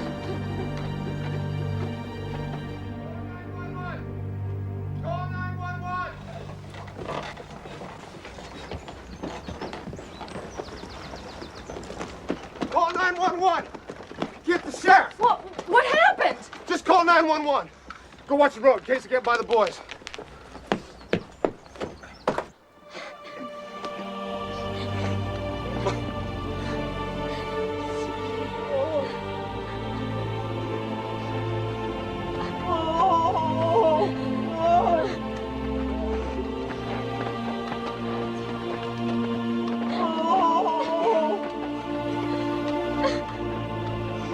This is Marshal Brian Jackson. I'm up at the Marks house on County Highway 12. I got one officer dead, got more pinned down. I need help quick. I want the state police, all the help I can get. We got to get back in there for the trapped officers now. Okay, I'll be here. Get your kids out of here. Get them down the mountain. I'm calling Washington for backup. It's gonna get heavy. Inside, put your shoes on.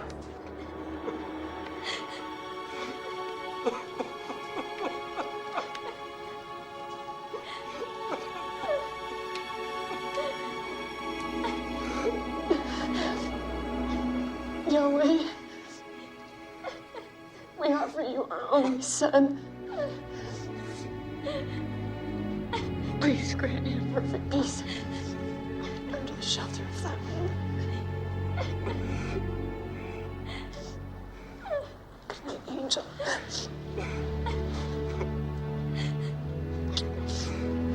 Tonight, my angel.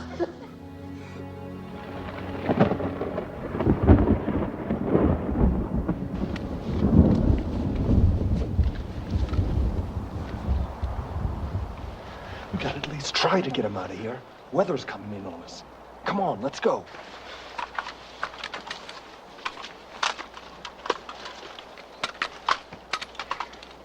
Okay.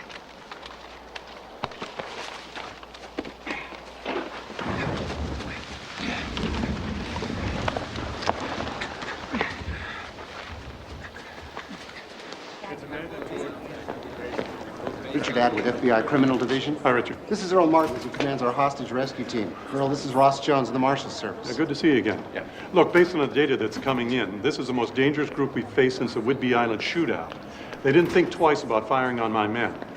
And now that the marshal's down, it's definitely an FBI matter. Your men are still pinned down? That's right. How on earth did this happen? Well, according to the threat assessment, the family were armed to the teeth.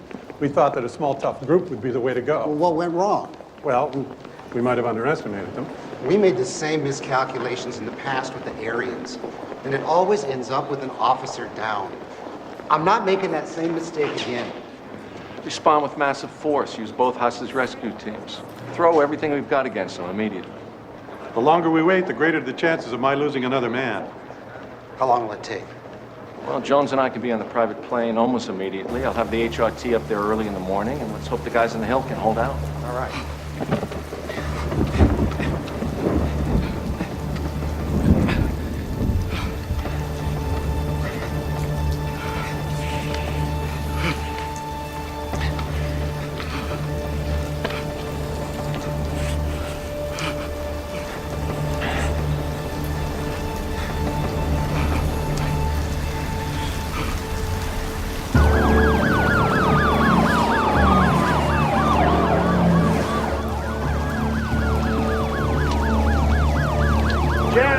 Here, take a look at this.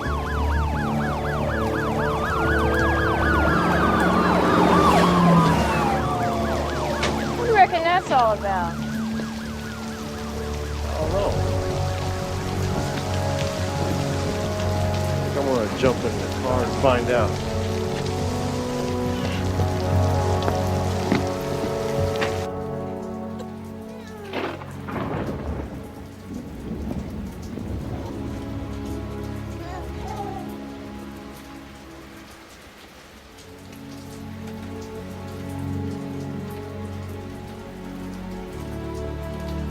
I killed a man. Even though he shot Sammy. I feel so sorry. I'm so sorry. What were you supposed to do, Kevin? Wait until those Zog bastards finished off their ambush by killing us all?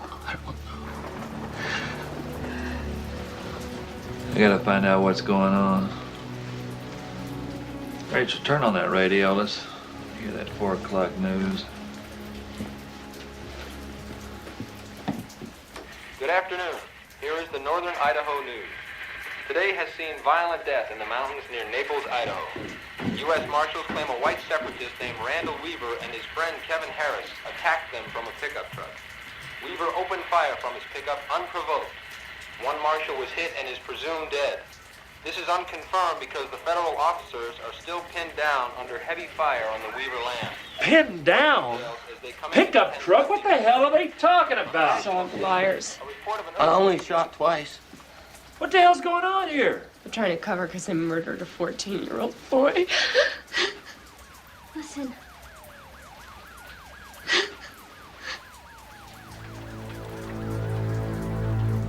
Coming after us. We're not running away! This is our home! This is where we stay!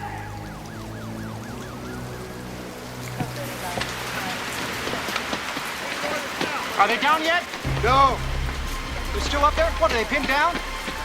there's been no gunfire, so I doubt it. They won't leave Barnett's body, and it's too hard to move in the rain. Can you get me to him? Paul will take you up. I'll get word to D.C. that we're going up for him. Let's go.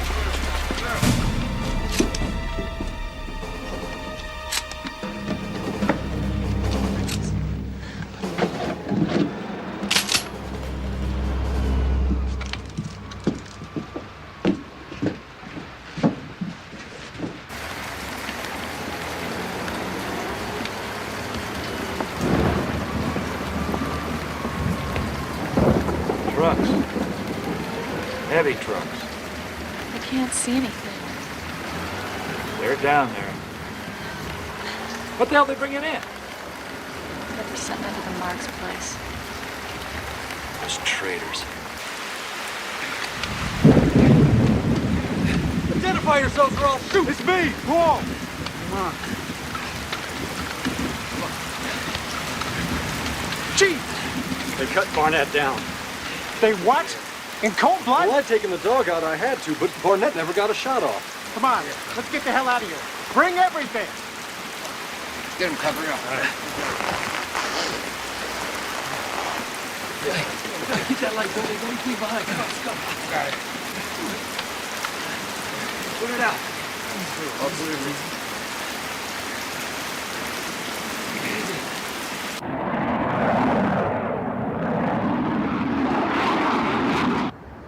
God almighty. It's a fortress on top of a mountain. That's only half of it. These are zealots that know how to use these natural defenses. My undercover men tell me that Weaver's an ex-Green Beret, according to some wanted for bank robbery over in Montana. Oh, great. We got our Rambo on our hands. Huh? Oh, the wife's even more of a fanatic than he is. She's written these crazy letters to every government agency that she can think of. We did a formal threat assessment. How detailed? Very detailed. My man on the ground, Brian Jackson, has spent the last 18 months trying to get them to come down. He did everything that he could to negotiate our way out of this. But just when he felt that Randy was willing to bend a little bit on this, the wife comes in to stiffen his spine. I don't know what the situation on the ground is. I'm still waiting for word that my team got out. What about Weaver's military background, his training? Is he dangerous? Well, I told you he's a Green Beret. They're explosive specialists, aren't they? So if he's had any access to any of this sophisticated defense ordnance? The place is probably booby-trapped. Yeah, that's right. That's what I'm afraid we're going into. And that's not the worst part. Vicky Weaver, according to this assessment, is determined to keep this family isolated on that hill. And there's a fear that she might kill her own children. That's what she thinks it'll take. You guys hurt? No, we're all right. All right. Let's get him in the ambulance. Easy now. Come on. Let's get our stuff in the van. Right. Who are all these civilians? We're evacuating all the neighbors. 9 families.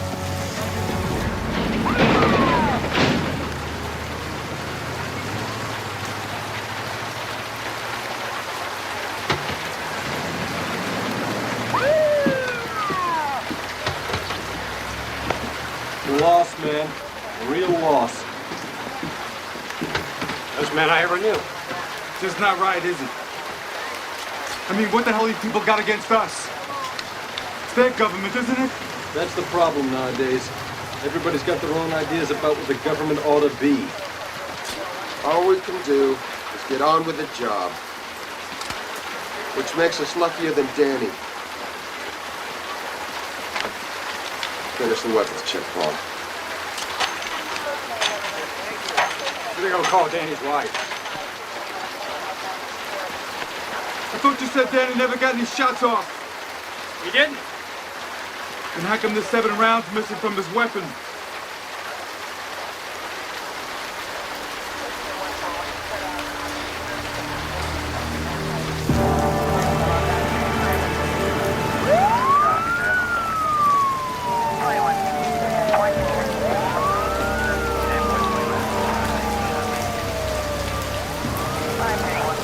What's going on? Where are they taking you? Message for you. Thank you. They finally got your men off the hill and the locals have been evacuated. Any more casualties? Not according to this. So the family's still intact? The family's still intact. This isn't Leave It to Beaver, Ross. They killed a marshal. He has 2 kids. I'm sure the Aryans would love America to think we're after this pleasant little family. But as far as I'm concerned, they're dangerous as hell. We are sending our men into a fortified Aryan stronghold where the defenders shoot first. Well, intelligence says that every member of the family is carrying a gun when they leave the cabin. 81% of the time. We have to think about changing the rules, leveling the playing field a bit. The trick will be to get in and out as fast as possible. Take them down hard and fast. Hard and fast.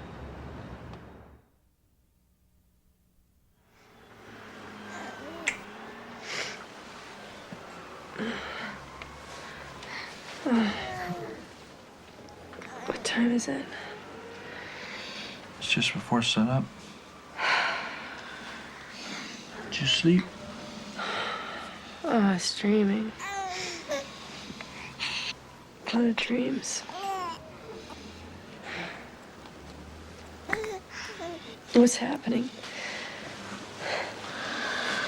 I don't know. Sounds like they're building an army down there at the Marx's. Why didn't somebody come up and talk to us? Been asking myself that same question all night.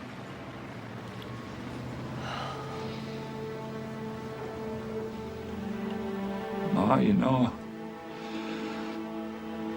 I just can't help thinking that if I'd just gone to court that day, maybe, you know. Honey, come here, please.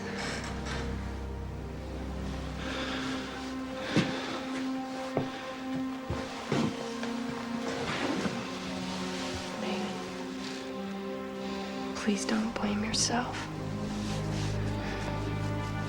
They acted against us. But the truth is, they fed into God's plan. We have to believe that. Tony! We know. He was here last night. Weaver's on a tear, huh? One of the feds said Randy dropped a marshal. Killed him.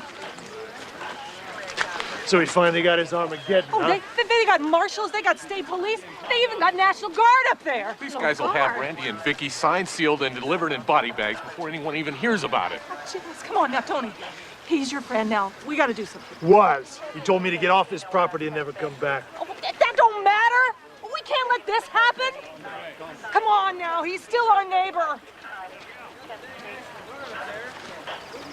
Right. Hey, you think you got enough guys to take one man off the mountain, huh? Hold up. Right, in the command center here. Stand up. Got our medical team in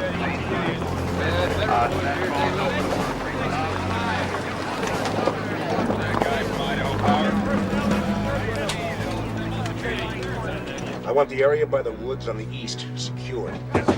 All right, what's your problem? Same as yours, Doug. Good to see you. Glad to have you here. This is Ross Jones, our liaison with the Marshal Service. Doug Wilkes, FBI Special Agent in charge. Gentlemen, have a seat. Okay, so far so good. We've got the deputy marshals down, and before long I'll have the perimeter secured. Good, though I don't think the Weavers are likely to make a run for it. Well, it's not keeping them in that worries me. It's the supporters trying to infiltrate their way to the cabin to add to their firepower. You better close the road. Got it in hand. My biggest problem right now is that I don't have any eyes on the top of that knoll, nor for that matter any eyes on the cabin or the compound proper. The hostage rescue teams are on their way. They'll give you all the eyes you want up there. Good. Meantime, I've asked the Idaho National Guard for support. They've got some armored personnel carriers, and I think just the sight of those ought to calm things down. I don't want this thing dragging on. Well, that's up to Weaver and Harris, isn't it? I mean, if they keep firing on us, we'll have to hunker down, won't we? Not necessarily. Earl? We've been working on some revised rules of engagement. Level the playing field a little.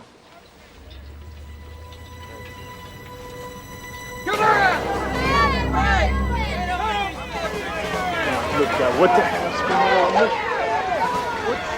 Get out of here!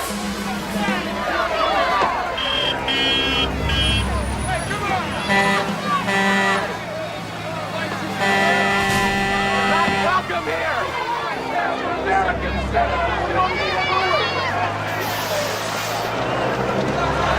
A standoff between right-wing extremists and federal officers continues to grow more volatile as both sides dig their heels deep into a remote mountaintop in northern Idaho. A U.S. Marshal is dead, and the FBI has the fugitives surrounded. The Weavers, backed up by a friend, Kevin Harris, have entrenched themselves in a mountaintop fortress, waiting for the government they despise to make the first move. The standoff set in the middle of a possibly booby-trapped compound. It's a home site. With highly trained federal marksmen against Weaver and his 3 gun-toting children and wife. Gun-toting Weaver, children? wanted on What are they talking about? They're has been kids. holed up They're in our a makeshift grandkids. They're not going to hurt anybody. over They a called it year. a fortress. A fortress? I've built better barns than that plywood mess. Yes, I'm still here. No, ma'am. No, ma'am. I tried to explain to the other lady. I'm not with the press. I'm Vicky Weaver's father. And I'm just trying to find out. No, I don't want your prepared statement. Please listen to me. I want to speak to our U.S. Marshal. His name is Brian Jackson. Yes, ma'am. He's the only one. Come on. They put me on hold. Irma, you put some things together for the car. Yes. We're going to go to Idaho. Yes. Dad, wait a minute. Mama, I just don't think I'm gonna see her again. Oh, you will, Gwen. They'll have this whole thing under control within hours. You'll see.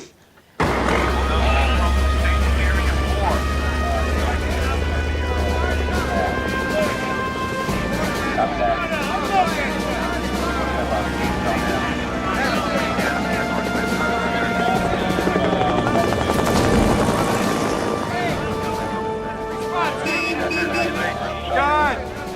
It looks like Vietnam! Good. More the better. Wish Danny Barnett had this kind of backup. FBI hostage rescue team. You've traveled first cabin all the way. All right, come on, guys.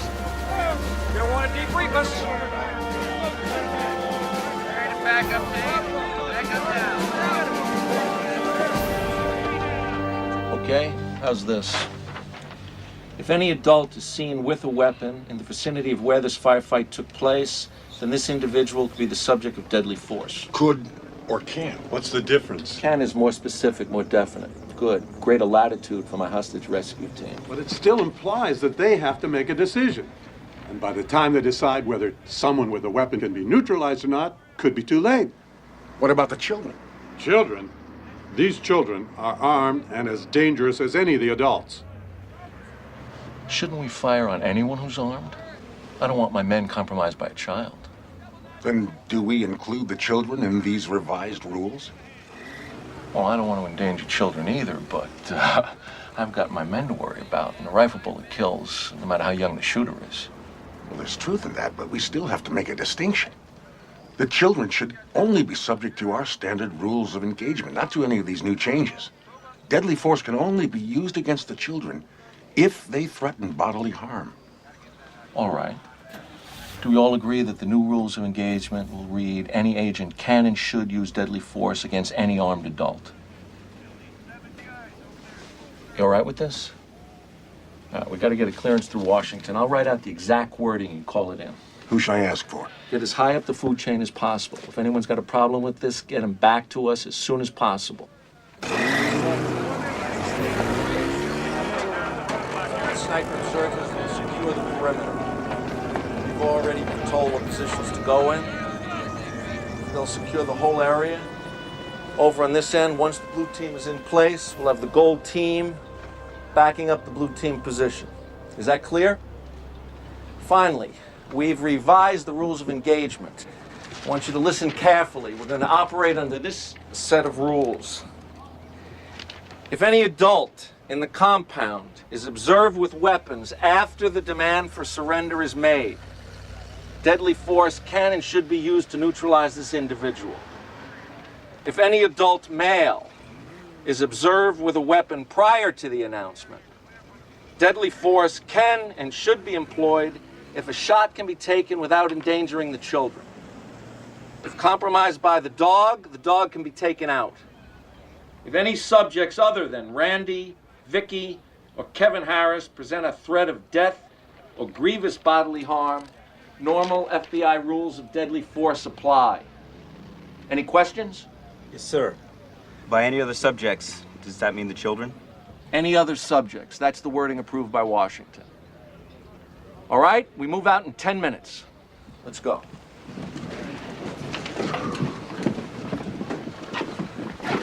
Davis, what did you just hear? Shoot on sight.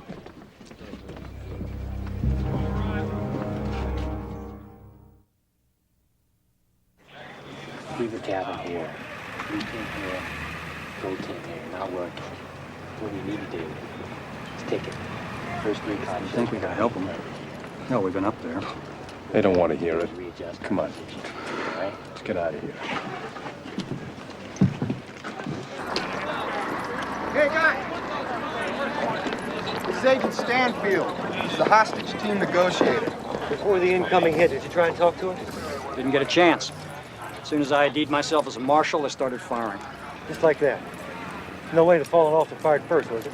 Well, I didn't think Barnett had fired, but there were rounds missing from his weapon. Really? Well, did the brass know that? Doesn't seem anybody cares much what we have to say. At least not right now. Stanfield! Front and center! Thanks, guys. I need all the information I can get.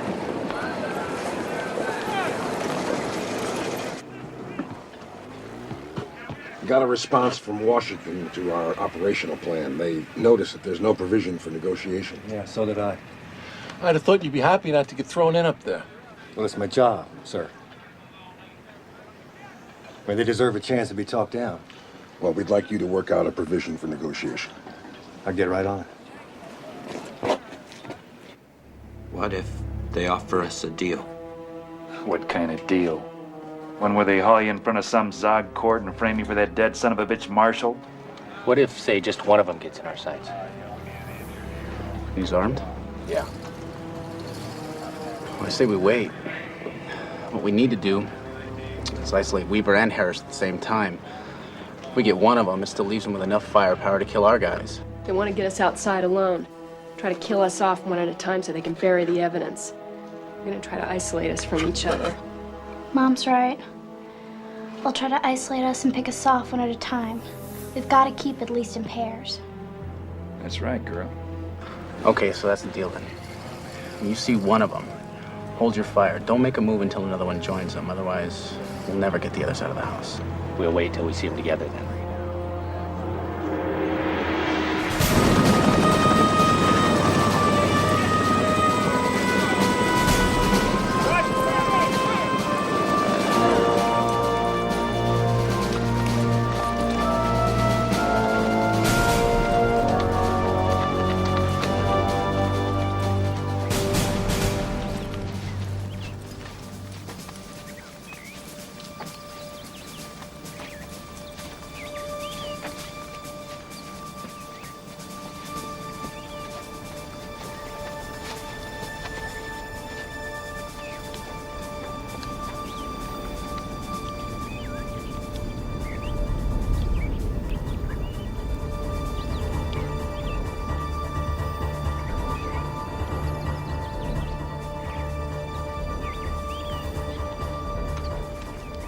Blue leader in place.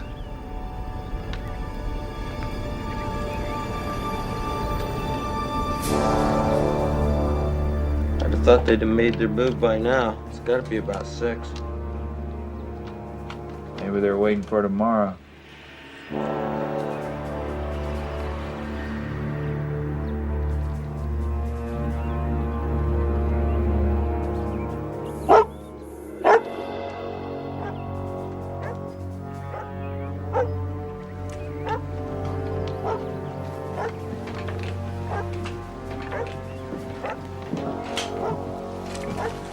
You scared? No. Maybe a little. But as long as you're here, I'm gonna check on the dog. I think someone's out there.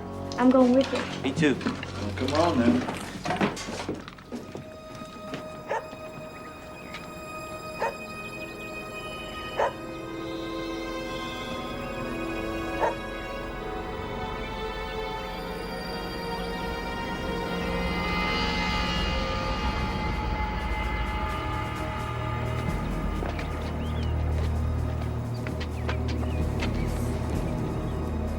If they're out there, I guess they don't want to talk.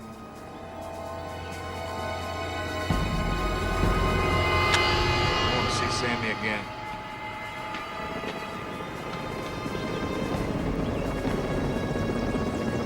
I gotta stay with Daddy.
Randy.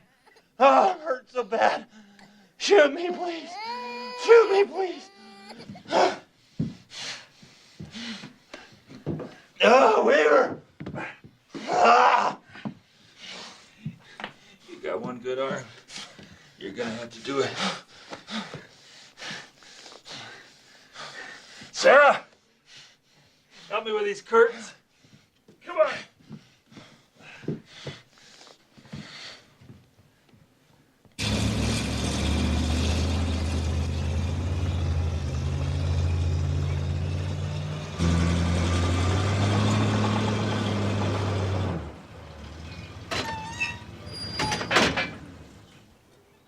Mr. Weaver,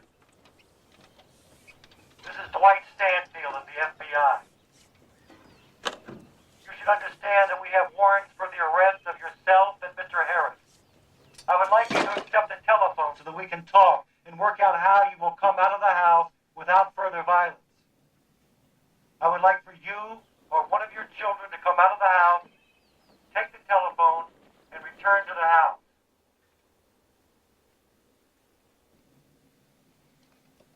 Randall, we need to communicate so we can end this thing peacefully. Randall, why not let one of the children come out and take the telephone?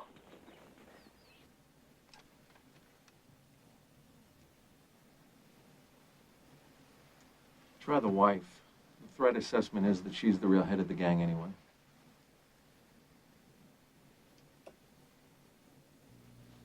Vicky, is this how you want to resolve this? Please take the telephone.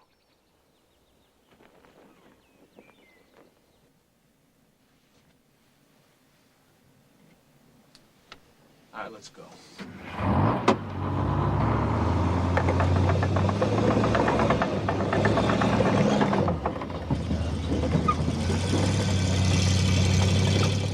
The kings of the earth, and the great men, and the chief captains, and the mighty men, hid themselves in the dens and the rocks of the mountains, and said to the mountains and the rocks, Fall on us, and hide us from the face of him that sitteth on the throne.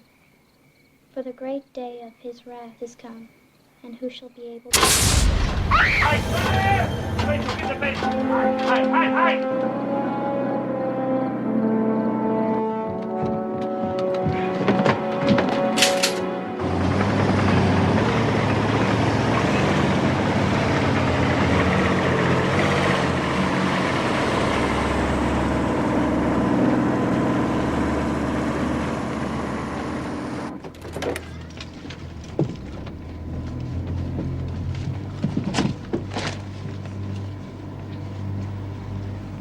Careful. It's probably booby-trapped. Oh, my God. They've started killing their own. Jonestown.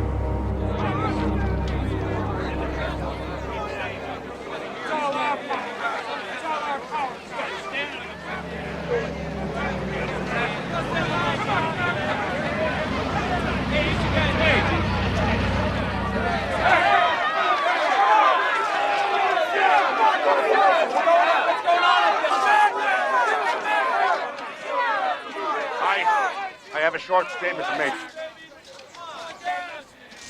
It appears that Samuel Weaver was killed during the initial exchange of gunfire.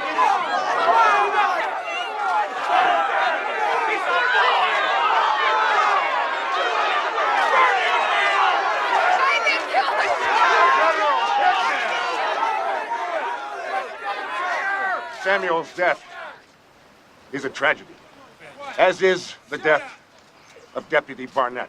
He wasn't 14 years old! We are taking and will continue to pursue every precaution that we can to avoid further injury and loss of life. The Sammy's killer get a medal! The Sammy's killer get a medal! What bullet killed Samuel Weaver is still under investigation.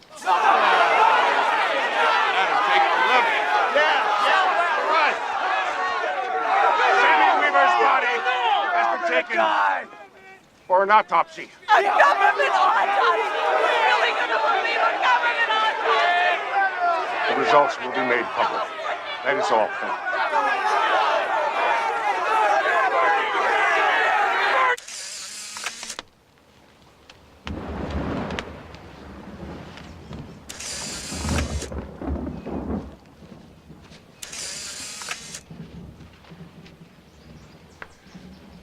I don't get it. The marshal said Barnett got hit and dropped immediately. But he had the M16, and his cartridges are spread out over 22 feet. That doesn't make sense.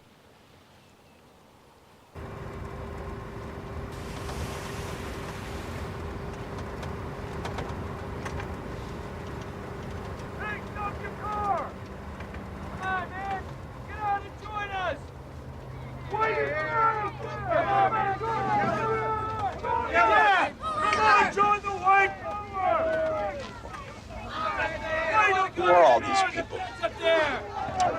Friends of Randy's. Wow! And with friends like these. Hey, get off! Get off! Kill babies? What does that mean? What's... Hey! Mom, it's nothing. They're just anti-government crazies.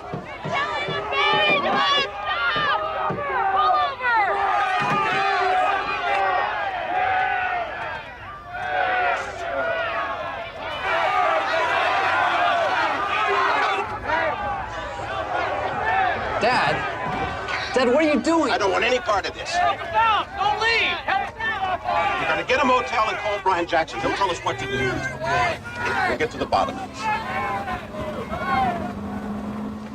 We would like you to make an audio tape asking him to come down, and we'll play it over our speaker system. Well, I don't know why she'd listen to us now.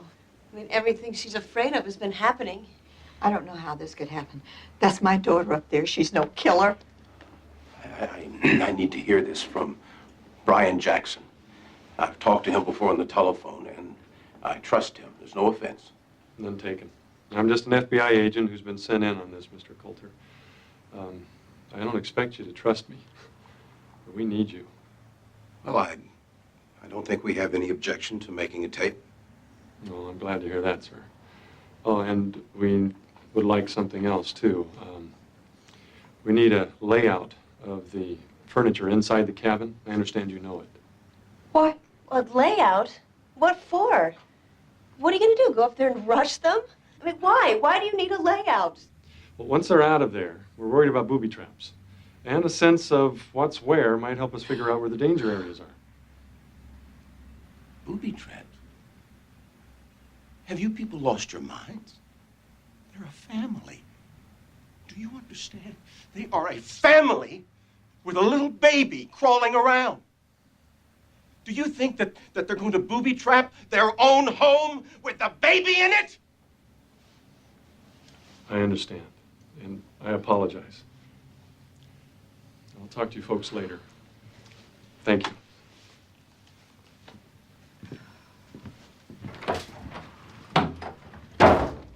Damn them. Damn them to hell. Ralph. That's right, Murphy. Damn them to hell. This is Ed Johnstone reporting from Ruby Creek, Idaho. In an announcement an hour ago, the death of 14-year-old Sammy Weaver leaves a great many questions unanswered. Was he killed during the initial exchange of gunfire? No. Who fired the bullet? Did the bullet come from the marshal? Man was standing right here. He was standing right here in front of us and didn't tell us. He knew, and he didn't tell us. My God, what kind of people are these?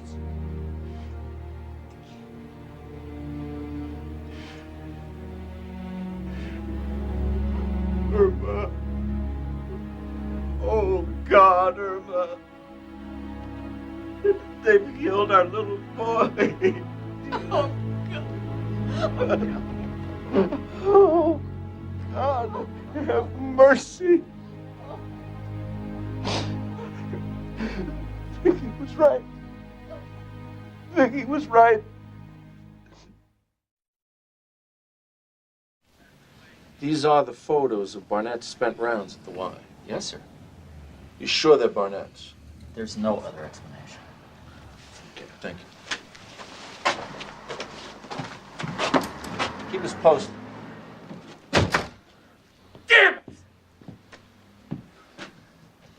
Barnett was moving when he was firing. That means he was shooting before he was hit. Right. That's not what the marshals told us. No. But whatever the case, there's been no fire from the cabin. Not a single shot.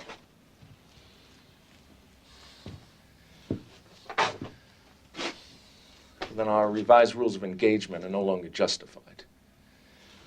Revert to normal rules. Now!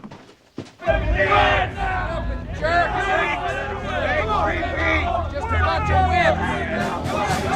Come back. Let me shoot you guys. Look at it.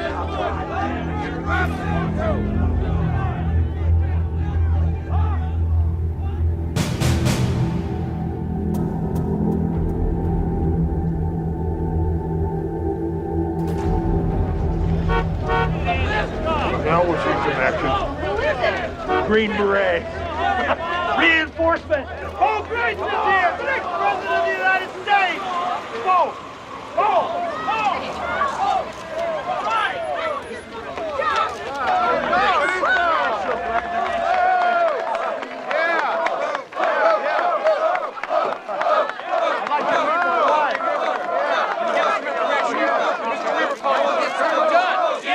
I served with you in Vietnam. Welcome home, brother. Anything to say about this?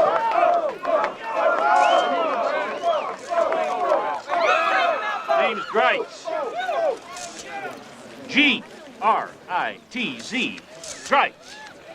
Rhymes with whites. I want to speak to the top man.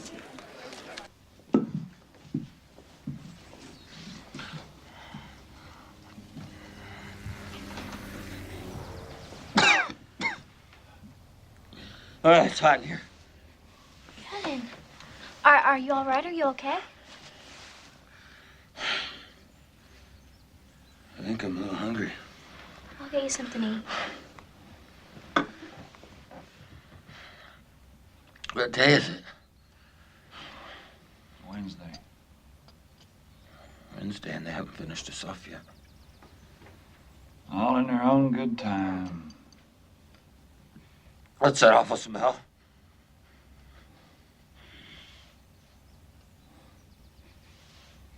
You get used to it.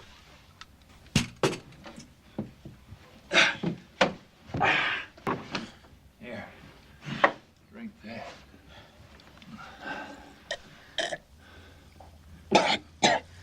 You know, I've been thinking. We ought to write down what happened at the Y. You know, you were with Sammy. We should put that down.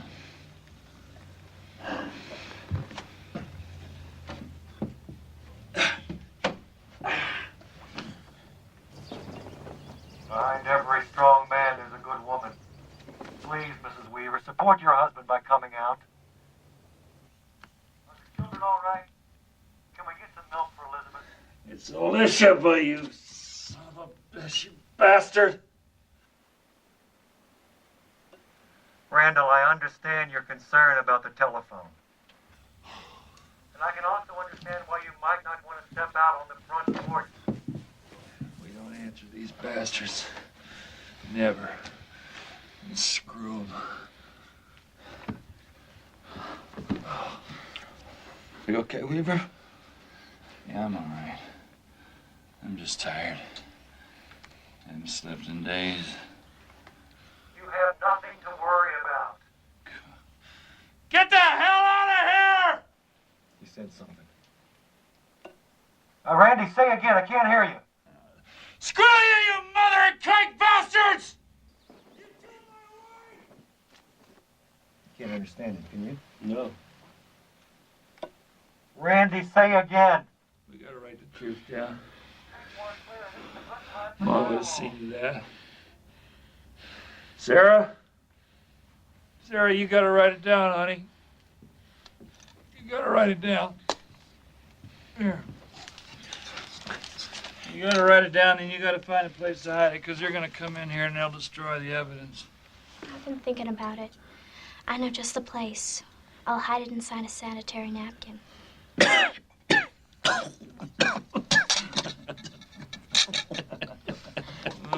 Those big bad killers, they won't think to look there, will they?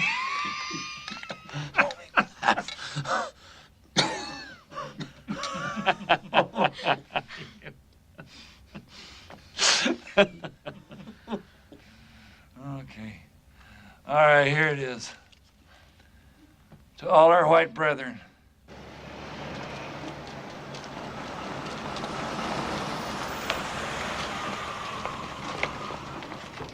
Mr. Coulter. Mr. No Coulter, statements. just a few words. No interviews, I know please. that's your position, but surely you'd like to get a message to your daughter and son-in-law. We can help you do that. Just leave us alone. I don't see how. They're not exactly a family that sits around watching Home Shopping Network. They Excuse can't us. be completely isolated. No one is anymore. You don't understand. They're not like you or even me. The only contact they've got with the world is a battery-operated radio, and the only broadcast they even listen to is Paul Harvey. If you give me a statement, I'll get it to Paul Harvey. Person to person, Randy Weaver, in your mountaintop cabin on Ruby Ridge in northern Idaho's Panhandle. Just down the mountain on all sides, you are surrounded, you know, by more than 200 marshals and FBI agents and state police, local sheriff's deputies. They've been there for 7 days, trying to wait you out or starve you out. When they tried to force their way into your cabin a week ago, there was a shootout, a deputy marshal was killed, and your own son was killed. Randy, that is enough killing. You and your family have to be wondering how you, wanting only to be left alone, have come to be held captive by more than 200 armed lawmen. Well, I wonder too. Randy, I want to offer you a proposition. I will arrange for an attorney in Spokane to represent you with a plea of self-defense. Paul Harvey. Good day. You didn't even mention Vicky. Nobody knows the truth but us. But to keep that secret, the Zog will have to kill us too.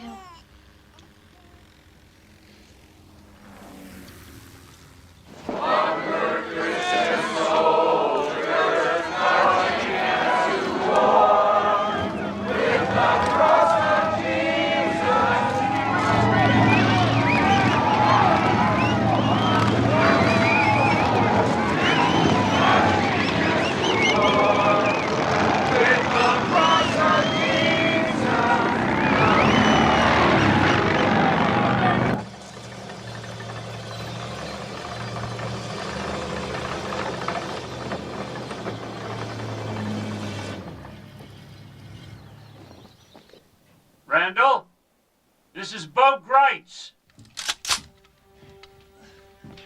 Stay down, Sarah, stay down.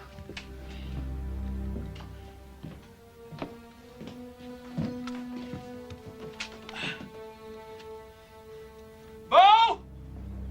Is that really you? Yes. Is everyone okay in there? No! Follow up on that. What's the damage? Kevin's been shot! I've been shot!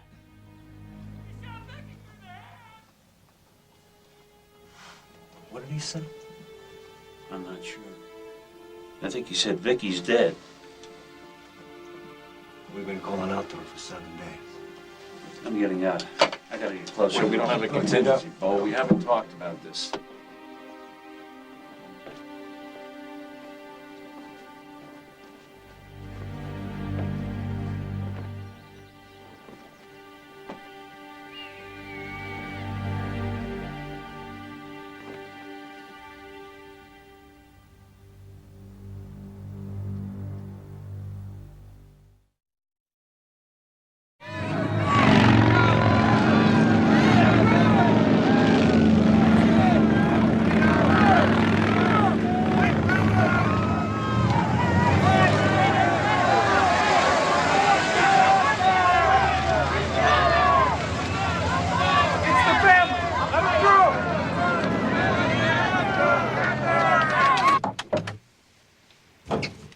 Won't you come in, folks?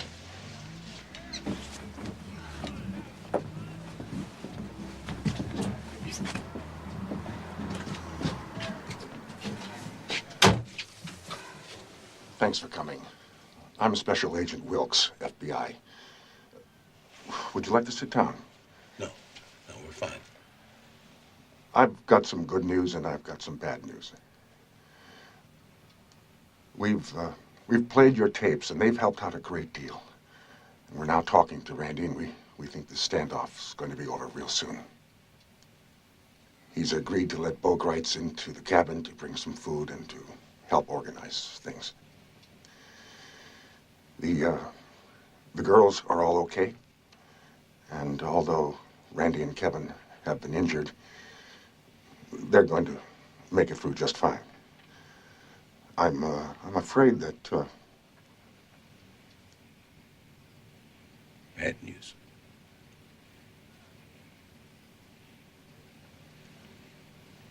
the bad news is that Vicky's no longer with us.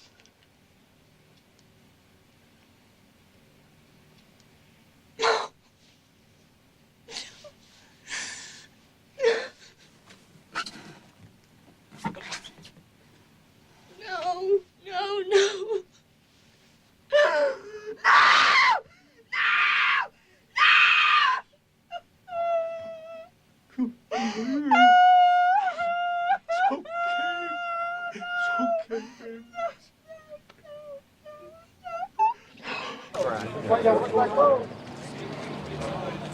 Right, driving in the road cross. Fine. You may need backup.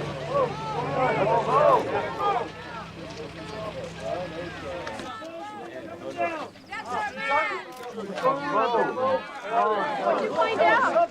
Talk to us, Bo. Come on, Bo. What's going on? I want you all to join hands. It's an order. Get a grip on yourselves. What'd you find out, Bo? Vicky's been killed.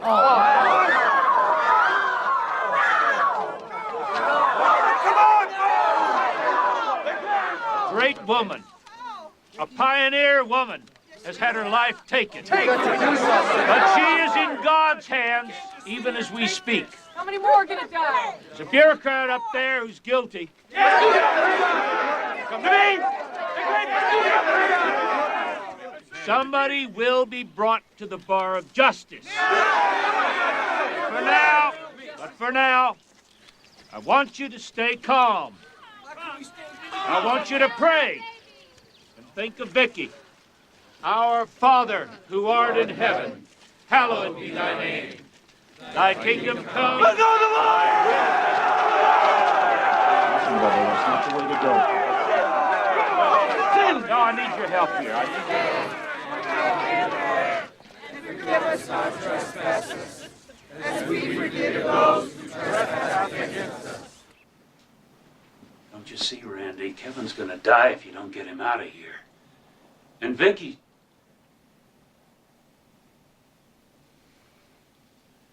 This isn't right, Randy. You know it isn't. We prayed to Yahweh all night. The girls don't want him to go. Damn it, Randy. You're the head of this family. You are the man. Make those decisions for yourself. Kevin's in pain. If he's got to die, is this how it's to be? Unconscious and in pain?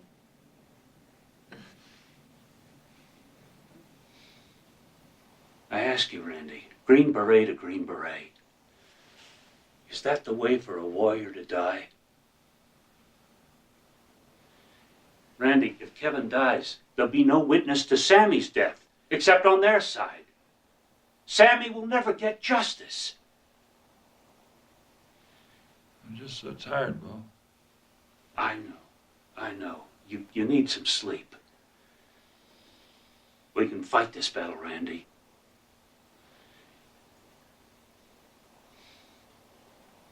We can, Sarah. I know we can. No. They're just gonna kill us. Mama always said they would. But should she be here? Like this? Look, at least let me get her out of here. See to it she gets a decent Christian burial. And for the love of the good Lord, let Kevin get some medical attention. Please.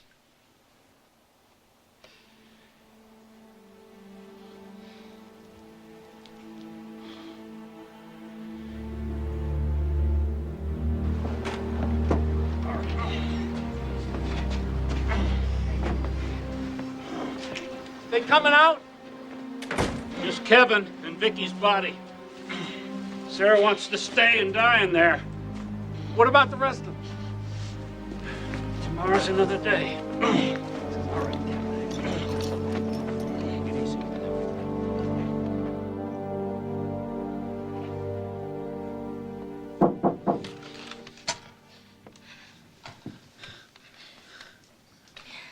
Who is it?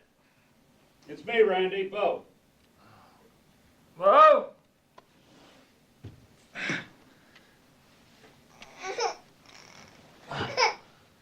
Me and the girls, we talked it over and we decided we're gonna stay. To be true to what Vicky would have wanted. Surely what Vicky would have wanted was for the truth to come out, the whole truth. Randy, if you let him kill you, it'll all be for nothing. Don't you see that? Look, Randy, I'll make a deal with you. I'll handcuff myself to you. Then if they shoot you, they'll have to take me out too. Look, Randy, I've spoken with Jerry Spence. He's the best damn lawyer in the country.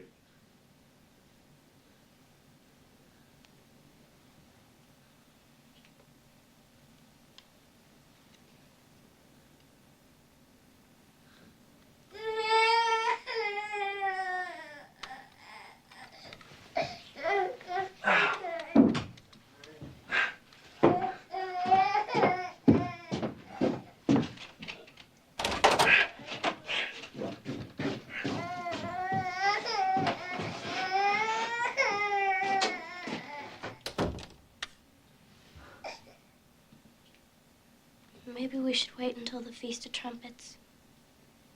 That was always special to Mama. Won't play, honey. Feds are spending over $1 million a day on this thing. It's the biggest story in the country. Frankly, I think they'd just as soon shoot you as have you come to trial. Because they know if that happens, if the world finds out how your mama, Sammy, died, well, they know there aren't slings big enough to hold their sorry asses.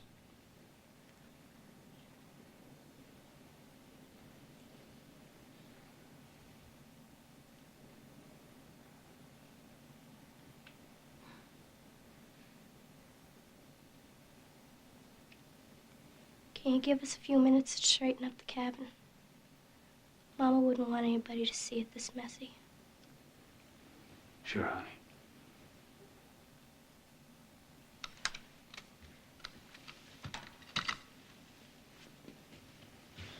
Well, I want you to take this.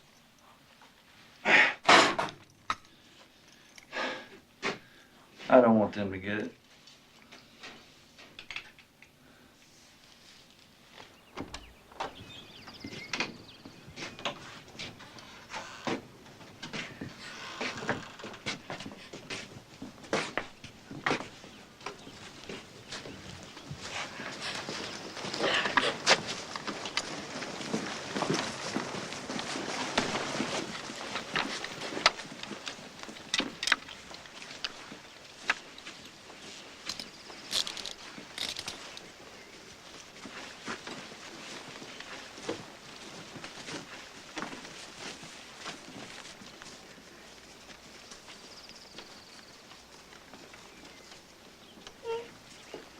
You can't even look at me, can you?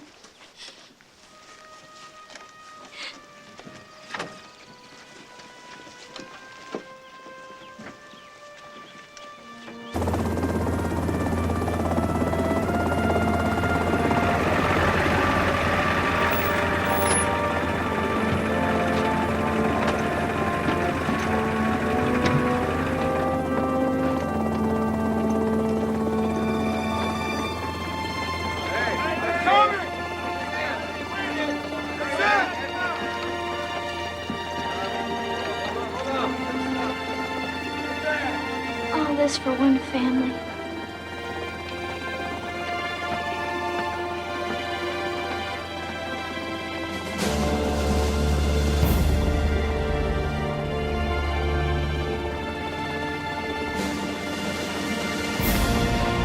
him, I'll kill you!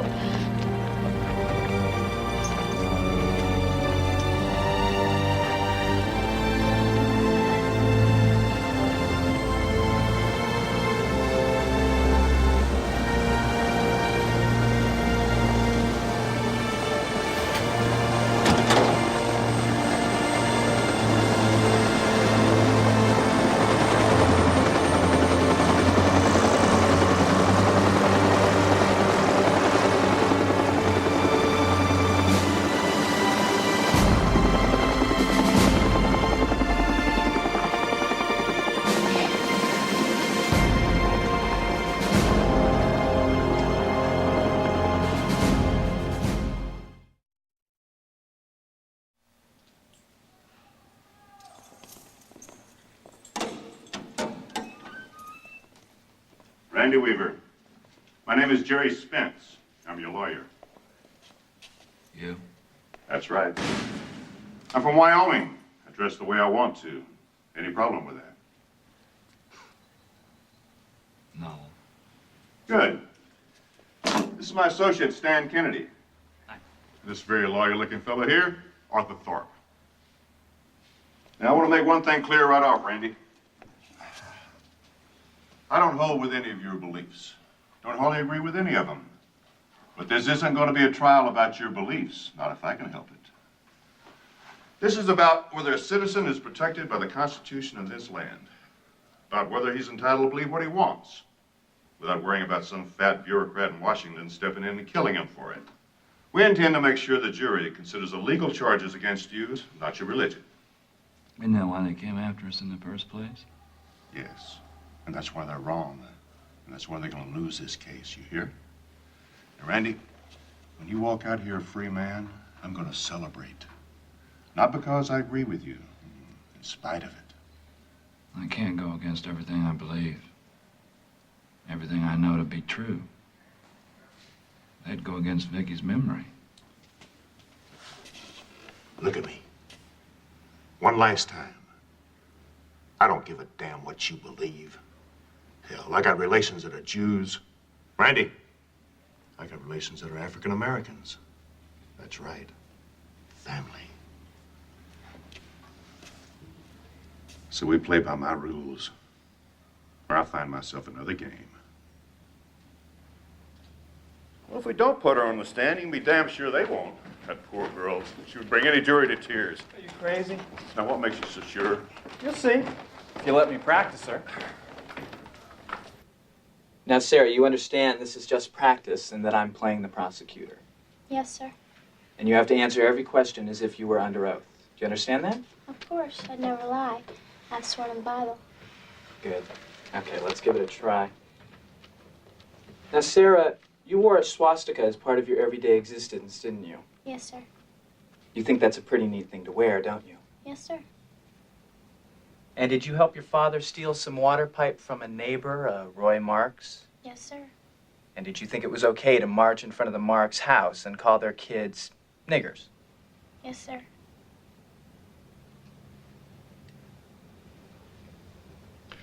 Well, thank you, Sarah. Frankly, I don't think you'll be called as a witness. Well, if that's all, gentlemen. Yes, indeed. Thank you, ma'am. Whew, so be it. So, we'll win by stuffing their own case down their throats. Well, it won't be the first time the government's hung itself on its own bureaucratic tape. We've just been served with this by the U.S. Attorney's Office. Thank you. Thank you.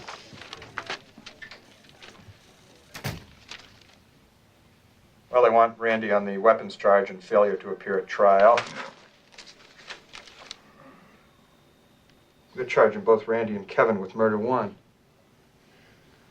They're asking for the death penalty. Are they indeed? Well, we're just going to have to earn our day's pay, aren't we? We're not getting paid. Suppose you were just walking through the woods and you encountered someone dressed like you. How do you think you'd respond? I'd be curious. I might even decide to leave the area. Even if it were your property? And what if this person then just shot your dog right next to you? Bang! Just like that. That's not what happened, sir. No?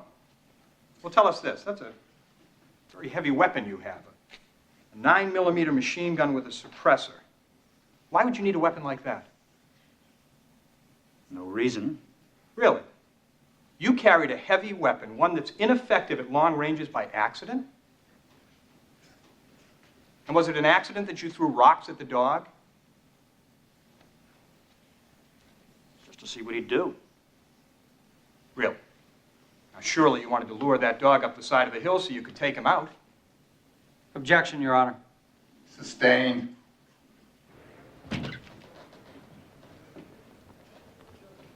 Now, Sammy Weaver's tragic death happened after the incident with the dog. Yes, sir. But the fatal shot didn't come from your rifle, did it?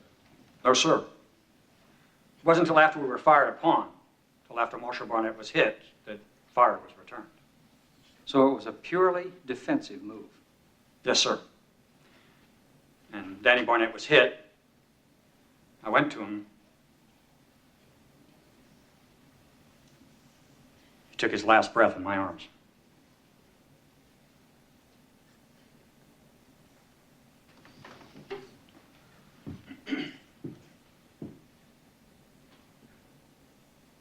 That must have been a difficult moment for you, Mr. Adams. One of the worst of my life. See your friend cut down without warning. Yes, sir. And to see him mortally wounded.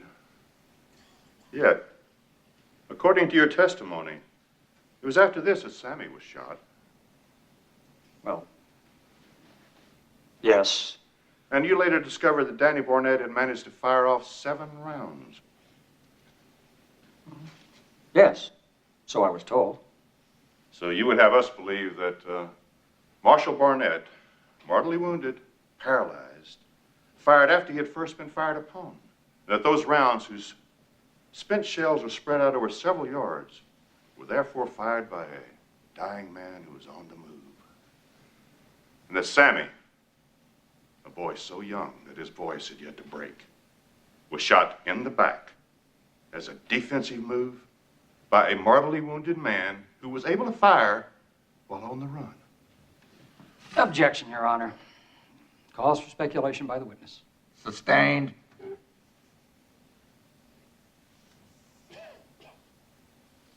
Now, Special Agent Martins, you modified the rules of engagement. Why was that? Because there was an ongoing firefight, and our threat assessment showed that the people in that compound were armed 81% of the time. So these modified rules of engagement were not a mandate for your snipers to shoot any armed adult? Absolutely not. It's simply giving my people the tools to protect themselves. Your witness? Now, your people, Mr. Martins, they're trained to shoot at other human beings, aren't they? That's part of it. So when they volunteer, they know they may have to shoot a citizen. Or a terrorist. Just answer my questions. Now, do these modified rules of engagement apply to dogs? Well, no, of course not. So dogs have more rights than people? Objection, Your Honor. But you knew that these rules of engagement set up a true ambush by the federal government? Absolutely not. My people had to be protected. We believe the compound was booby-trapped. Really? And I see why you shot the dog. Must have been pretty smart, that dog. And the chickens. After all, they seem to know where all the booby traps were since they never stepped on one. Now tell me, Mr. Martins, when you established these rules of engagement, did you ever consider the laws of the state of Idaho? No, sir. I don't operate under state law. I operate under federal law, which supersedes state law. Does it indeed? Poor Idaho. This is the rifle you shot Mrs. Weaver with, Mr. Weaver with, and Mr. Harris with, isn't it? Yes, sir. Did you warn them before you fired? No, sir. I was too far away to be heard. So you just fired at them? I had to, sir. I thought he was about to fire at the advancing helicopter. The helicopter that was behind you? Yes, sir. But if you were here and Mark's Meadow is here, the helicopter would have to be coming toward you. Isn't that so? That could be, yes, sir. Oh, I see, it could be. But in any event, you saw an armed man, one not aiming at you, but you saw someone. But someone you identified as Kevin Harris. Yes, sir. Do you see him in this courtroom? Yes, sir, I do. And you wanted to kill him, didn't you? Yes, sir. But you got the identities mixed up, correct? Yes, sir. So you shot Randy Weaver. Yes, sir. And after you shot him, Weaver and Harris ran for the house, correct? Yes, sir. Well, you knew Vicki Weaver was. Yes, sir. And you'd been told that Vicki was more zealous than her husband, correct? Yes, sir. So you shot at Harris and Weaver as they ran for cover behind the cabin door. Is that correct? Yes, sir. Before you shot, you knew the cabin door was open, didn't you? At that time, yes, sir. Did you know it's possible someone was behind that cabin door? They may have been, yes, sir. So you shot both times, and both times you made mistakes, correct? Yes, sir. And you heard a woman screaming after your last shot? Yes, sir, I did. And that screaming went on for 30 seconds. About 30 seconds, yes, sir.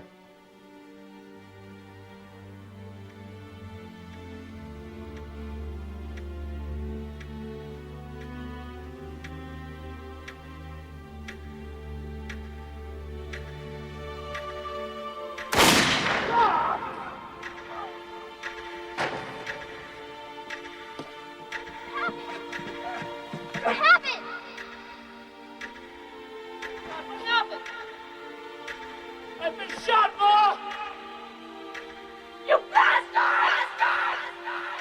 You sons of bitches! You bastard! Get in the house.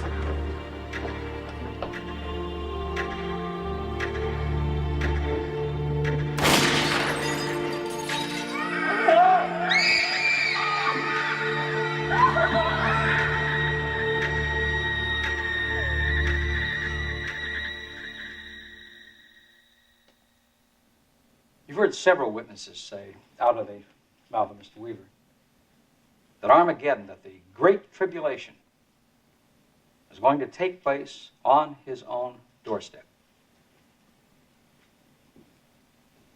The armed confrontation that he was going to have with the government wasn't something that was going to take place at some different time in the future. It's going to happen now.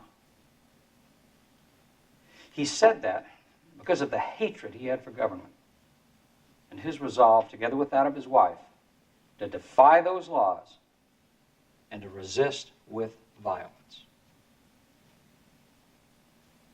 Why violence? Because this was a man and a woman who believed that they were dealing with Satan himself. And when you're dealing with Satan himself, you pull out all the stops, and that's why it involved armed violence from day one. And that's why Marshall Barnett is dead. And that's why Samuel Weaver's dead. And that's why Vicki Weaver's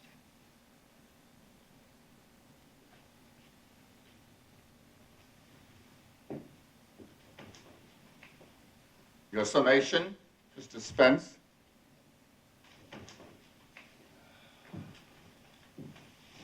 Your Honor, can I start with a proposition that we can all agree with? And that is that government agents are bound by the law, same as we. And government agents can't lie and say it's right because they're officers.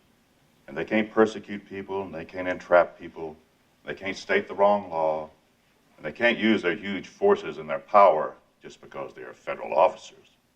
Now, according to the government, everybody up there on Ruby Ridge that was injured was either shot intentionally or shot by mistake. But nobody tells us what really happened. Nobody's investigated. Nobody seems to care. None of them are charged with anything.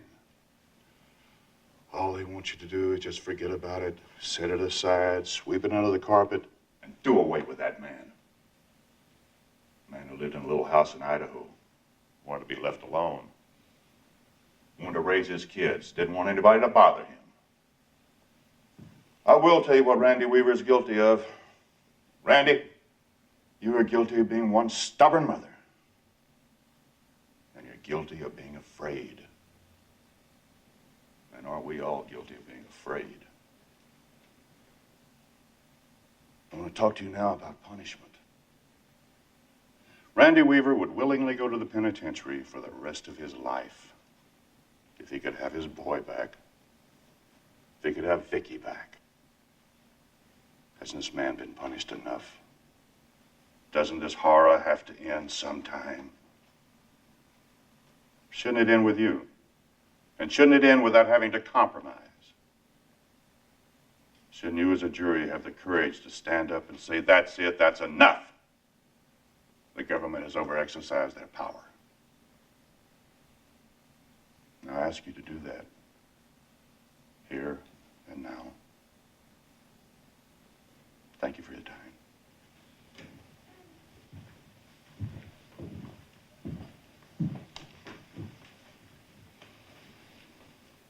The verdicts came in for the Weaver-Harris Ruby Ridge trial just moments ago, and they are surprising.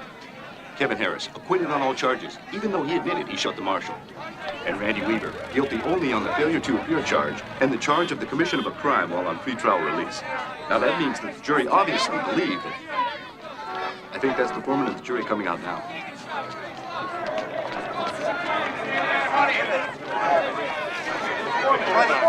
Mr. Foreman, the marshal is dead, and no one's going to pay for that. Isn't that a comment on the government?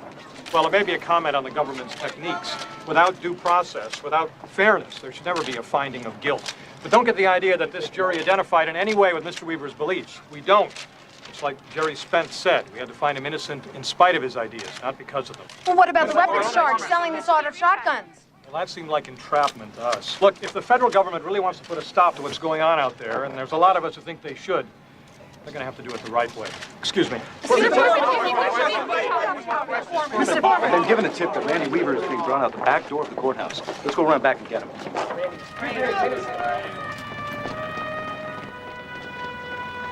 Randy, I guess you're celebrating a victory. Are you happy? Happy? My mother and my brother are dead. Randy, whose fault is that?